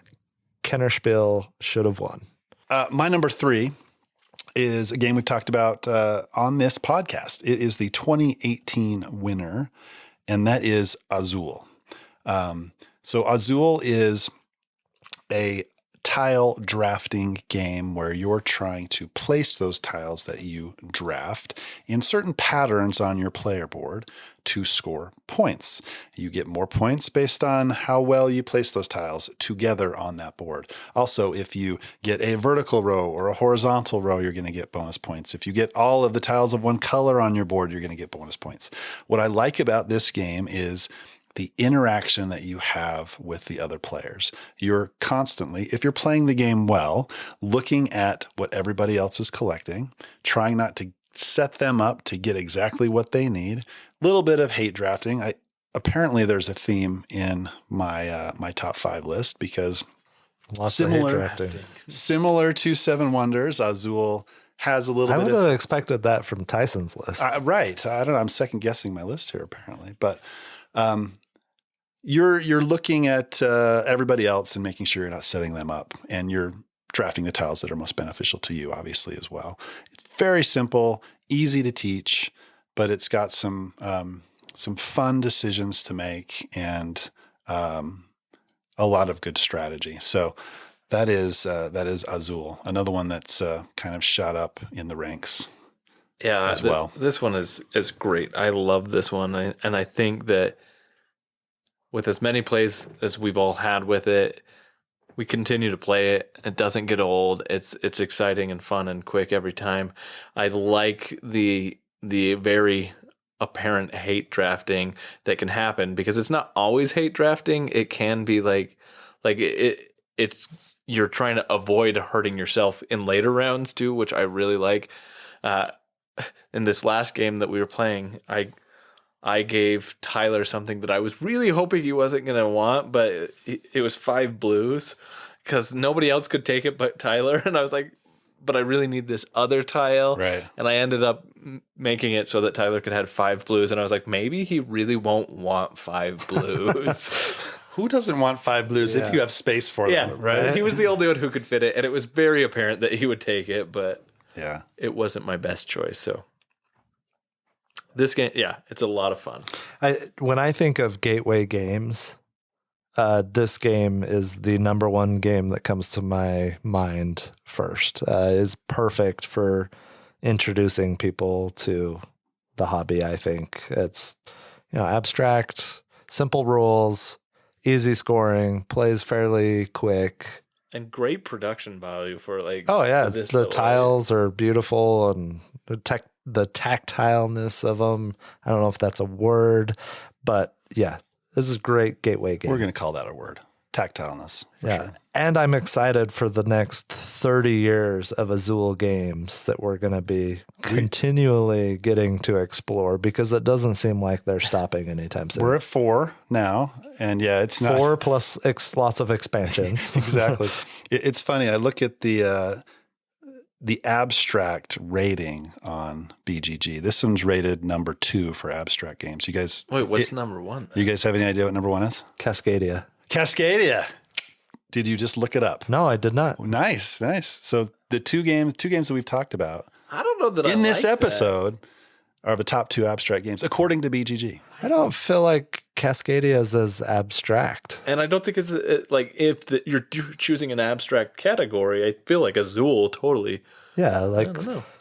I'm not saying think it doesn't Azul, deserve high praise. I think feel like- Azul should be number 1, Yeah, personally, agreed. right? But both are obviously great games. But so that's my number 3, Azul. Azul. So Azul is a very tactile game. The game I wanted to talk about is a very tactile game. In fact, it's very dexterous. It is the 2017 Kennerspiel. Whoops, did I just... Whoa. Oh my gosh. It is the I'm the only one following the rules in this episode. What It's is opposite happening? It's an anomaly, yeah. It is. It's an anomaly. 2017 Kennerspiel winner was Ice Cool. Ice Cool is basically tag in a box. Your penguins going around a school via flicking and trying to catch fish, but one player is trying to tag you and you're trying not to get tagged and get as many fish as you can to win. This game has so much appeal to me. Like it's the Kennerspiel winner, but I think that it appeals to more than just kids. My kids love this game. Like my I've been playing this with my kids since they were 2 years old. They love it. I have been playing this with adults. We did a game night one night with our group and played Ice Cool and Ice Cool 2 with an 8-player game almost. And it was just this kind of tournament of like, hey, who can do it the best? And it was really fun because there is technique in this dexterity game in how you flick the pieces, and there's actual skill. So if you're proficient at it, you can do some really cool things with this. So my number 3 is Ice Cool for so many reasons. And my favorite move to pull off when you're the hunter penguin or whatever it's called is after everybody's gone, they've moved from their initial spot. Maybe they haven't, but you flick over the 2 walls, through the doorway, roll through the next doorway, and potentially hit someone in the next room. And when you pull off a move like that, get tagging someone on your first turn as the hunter, that's awesome. Yeah. 90% of the time you flip it off the board.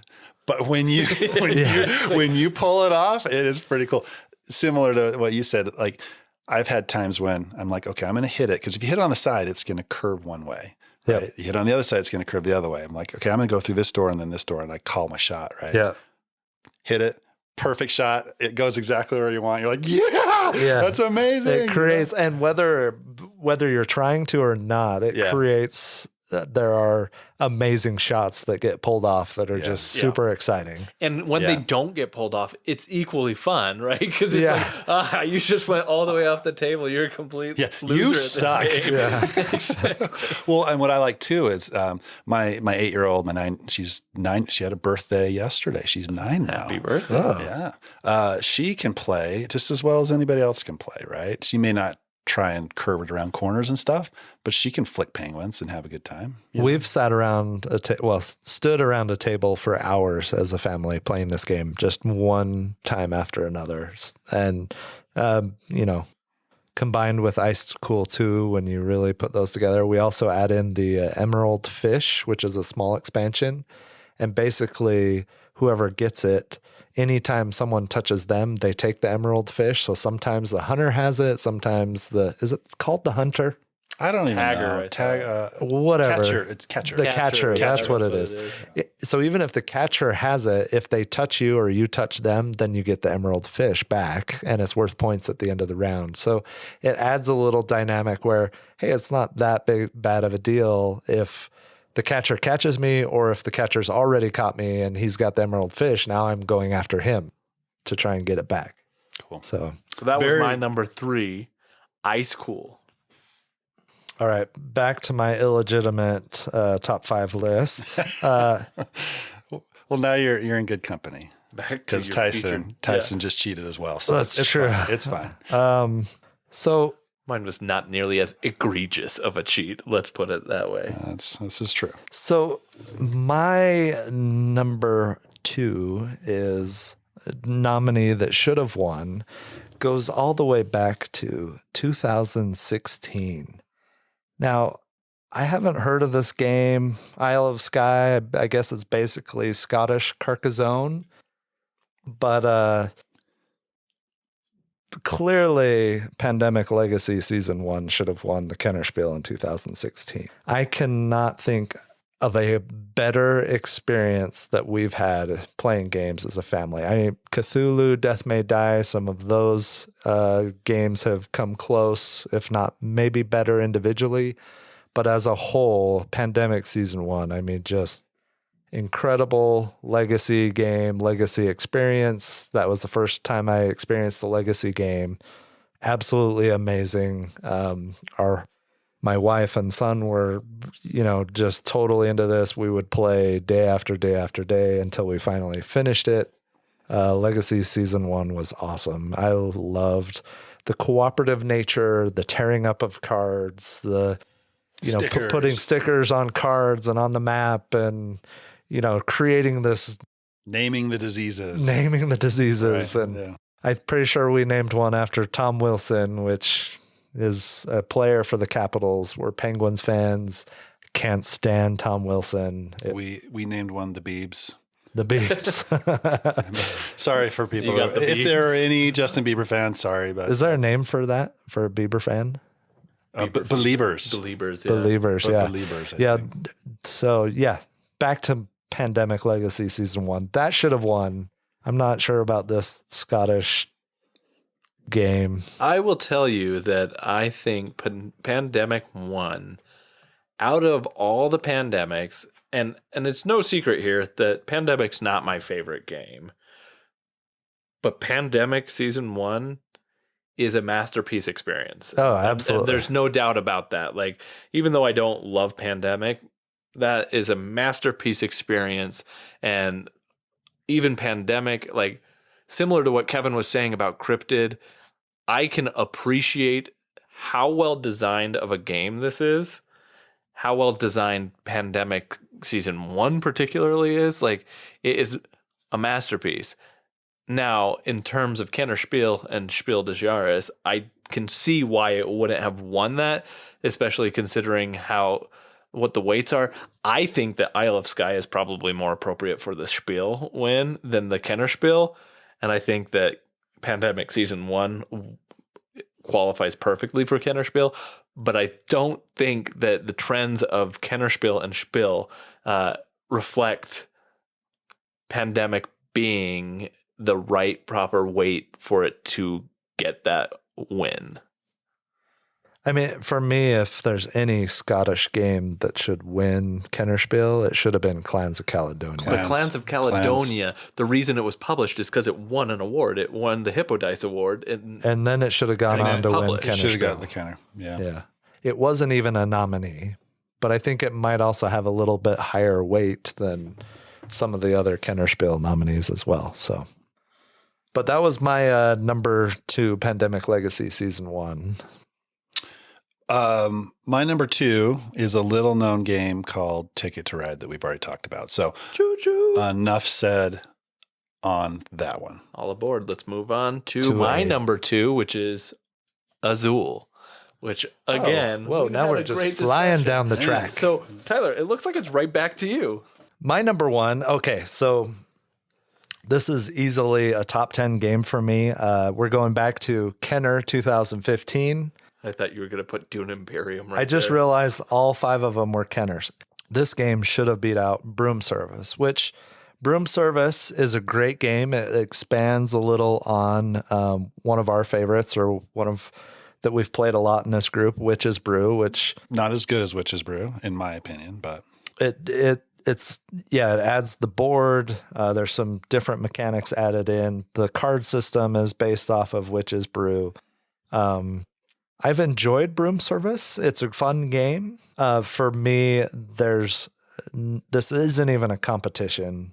This is one of those ones where it's like, are you kidding me? How the heck did that game win over this game?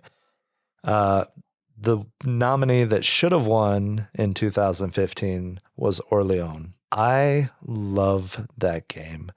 I love the bag building aspect. I love the randomness of drawing the workers out of the bag and then trying to come up with the best plan or best configuration that allows you to benefit from how well you drew, or to try and figure out how can I do something that will salvage this round based on how bad of a draw you have. I love all of how the scoring works out. There's also the board aspect of expanding on the board and building in the different cities and gaining points that way, which is a multiplier at the end of the game. I love Orleans. I have yet to find a bag builder that I enjoy as much. Quacks is a little bit lighter. I do like that game. I really enjoy it, but I would love to see more bag building games. Orleans, by far, it's in my top 10. This should have won in 2015. I love this game. What do you guys think about that? I like it. I like it a lot. It makes the experience even better if you have the upgraded bits. Yeah. Like our buddy Dan has those. Oh, they're amazing. We played those at Cabin Con with those at Cabin Con, and it was awesome. I loved it. Bag building mechanic, like you mentioned, is great. I like this one. I like it a lot. Yeah. Where I could see why Pandemic Season 1 didn't get the win. I don't have the experience with this one. I think that this game, I've played this game with people who have only played Catan, right? And that was the only other game they played. And I introduced this game to them as their kind of next level up. And they caught on really quickly. They understood it and they enjoyed it. They immediately went out and bought it. This game, yeah. Hands down. Yeah, I still remember I played this for the first time at Kevin's house, and I immediately turned around and bought it and bought all the expansions for it. And, it was just one of those games where playing it for the first time was magical, I felt like. And I just this game is awesome. I love it. It's one of the great games in my collection, I feel like. So, yeah, totally agree. Another fantastic game is my number one. Listeners are probably sick of hearing me talk about this game, but I'm going to talk about it some more. And that is Dominion. This is the Spiel 2009 winner. Not much else I can say other than what I've already said in previous podcasts. What I will add is at Origins, I did pick up more Dominion. There are upgrade packs for the first edition. Second edition is starting to come out for the base game, for Intrigue, for Seaside, for Prosperity.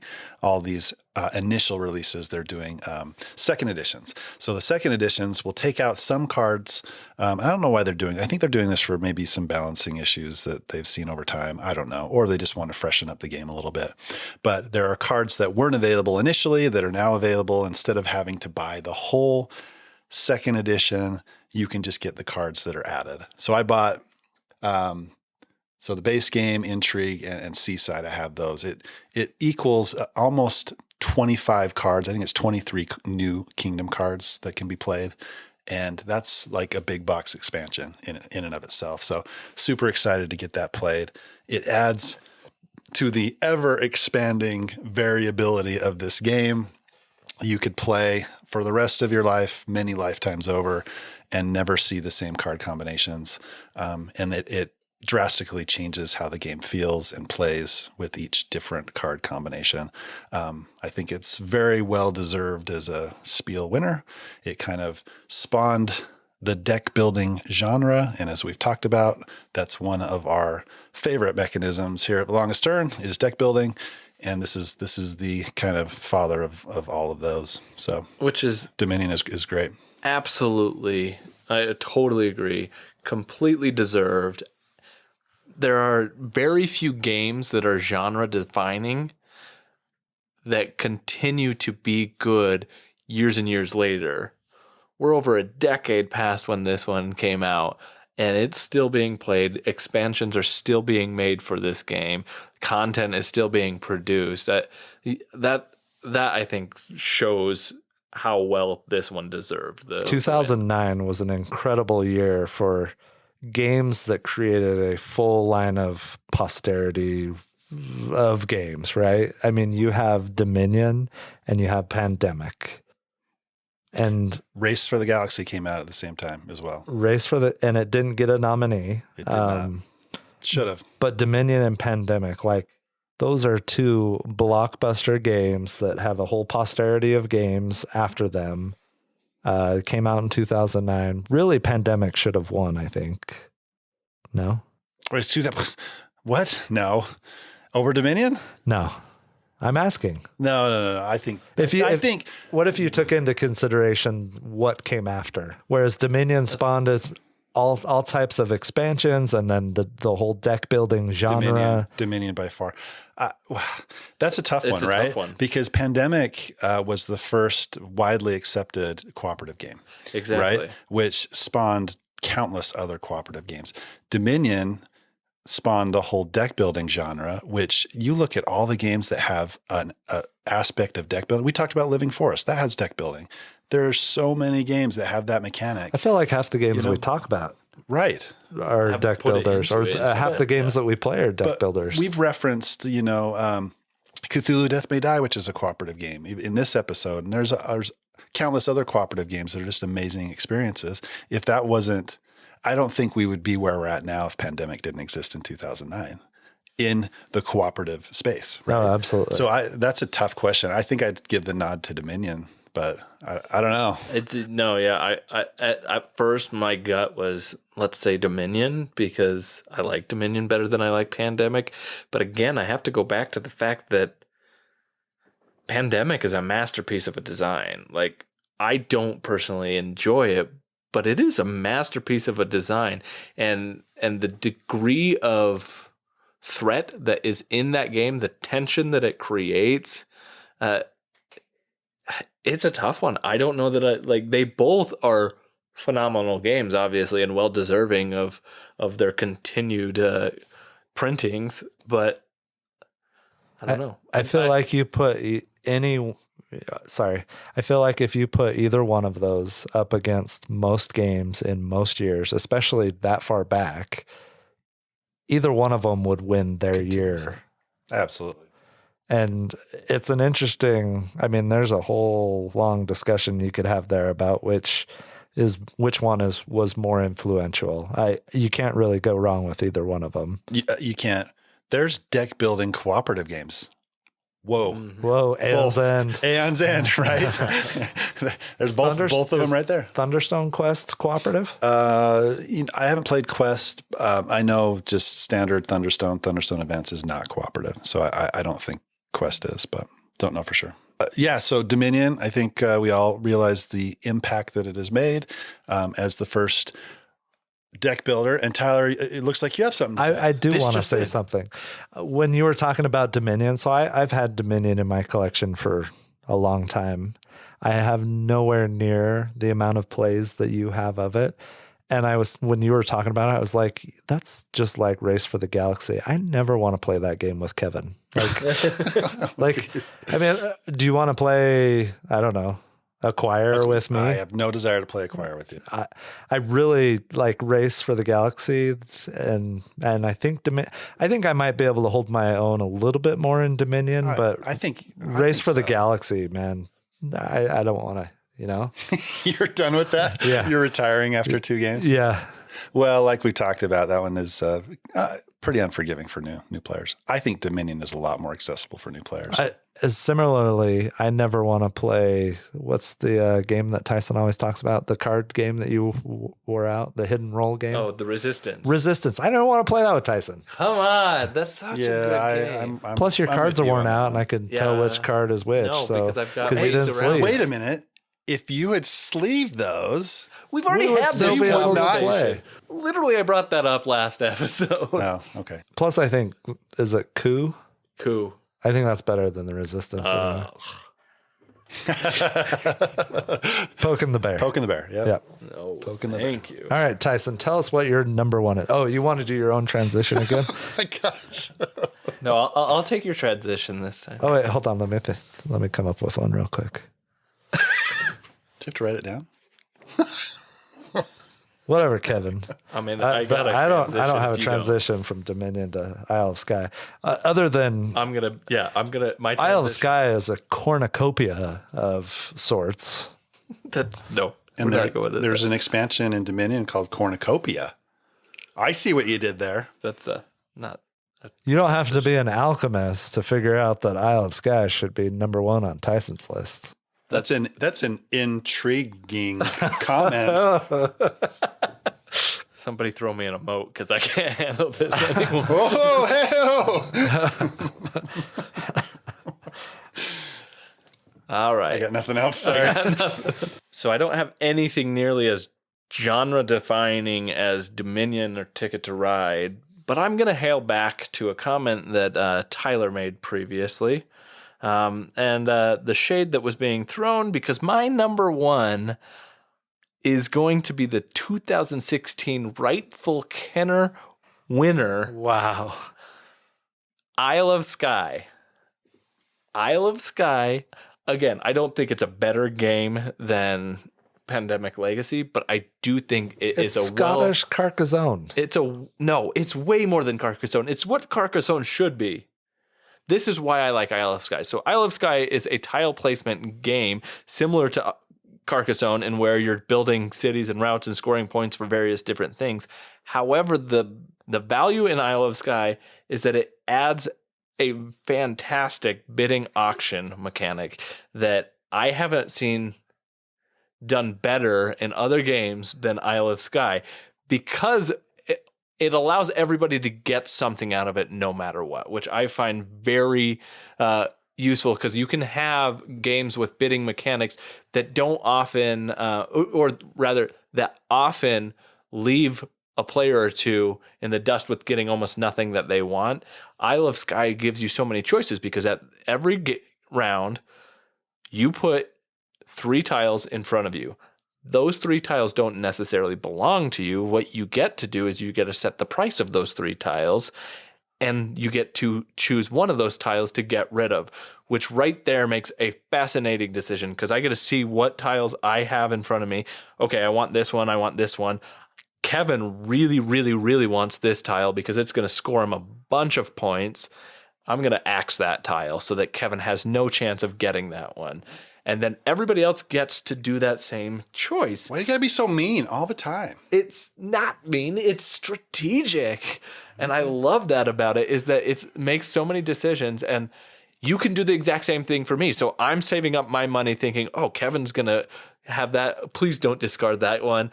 But if he does, I've got my second and third choice. Tyler's got one I really want.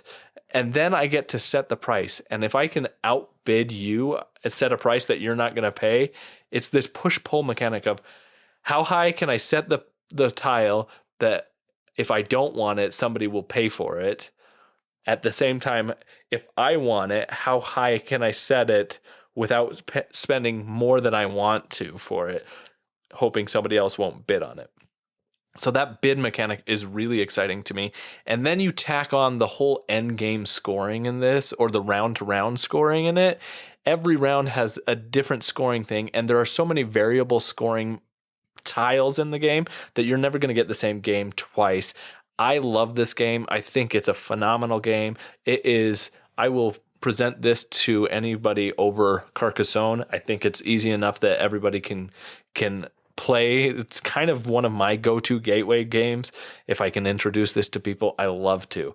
Isle of Skye, I love it. To be fair, I've never played it, so when I said Scottish Carcassonne, I was just making that up. Interesting that Carcassonne is also a Spiel winner. Did not make any of our lists, right? Did you guys even consider that one? I did.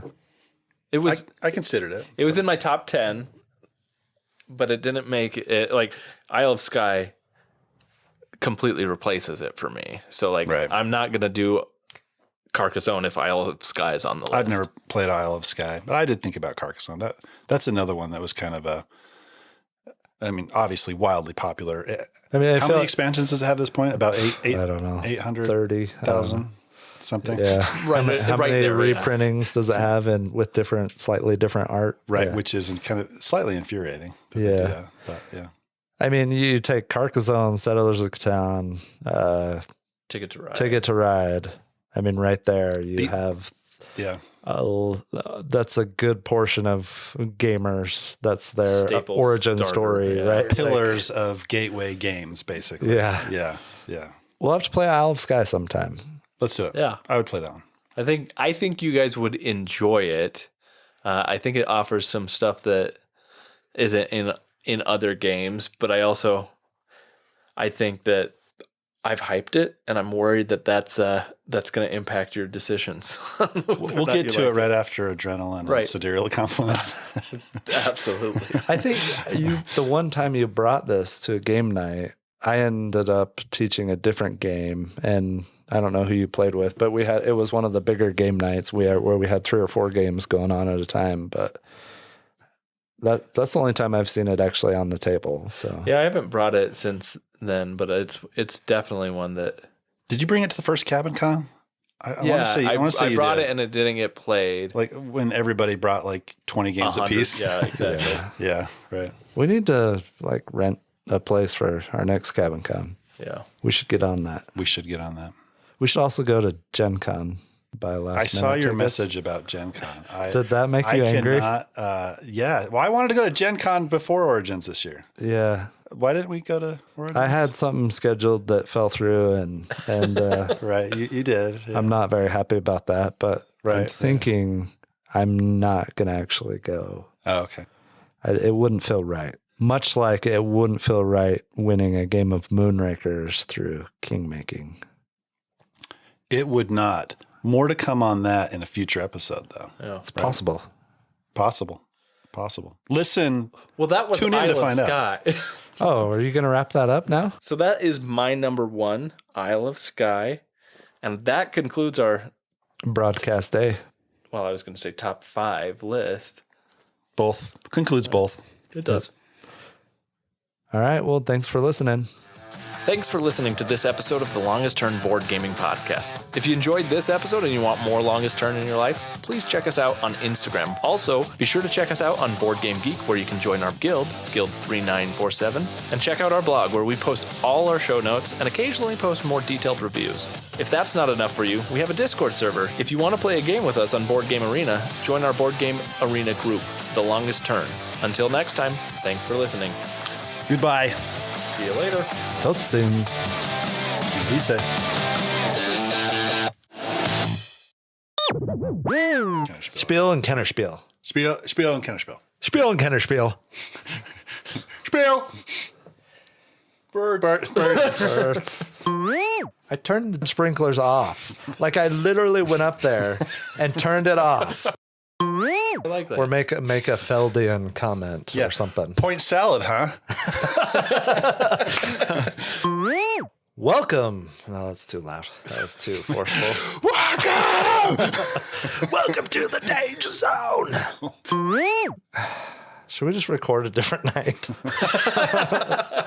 I don't know. So the players. Brr.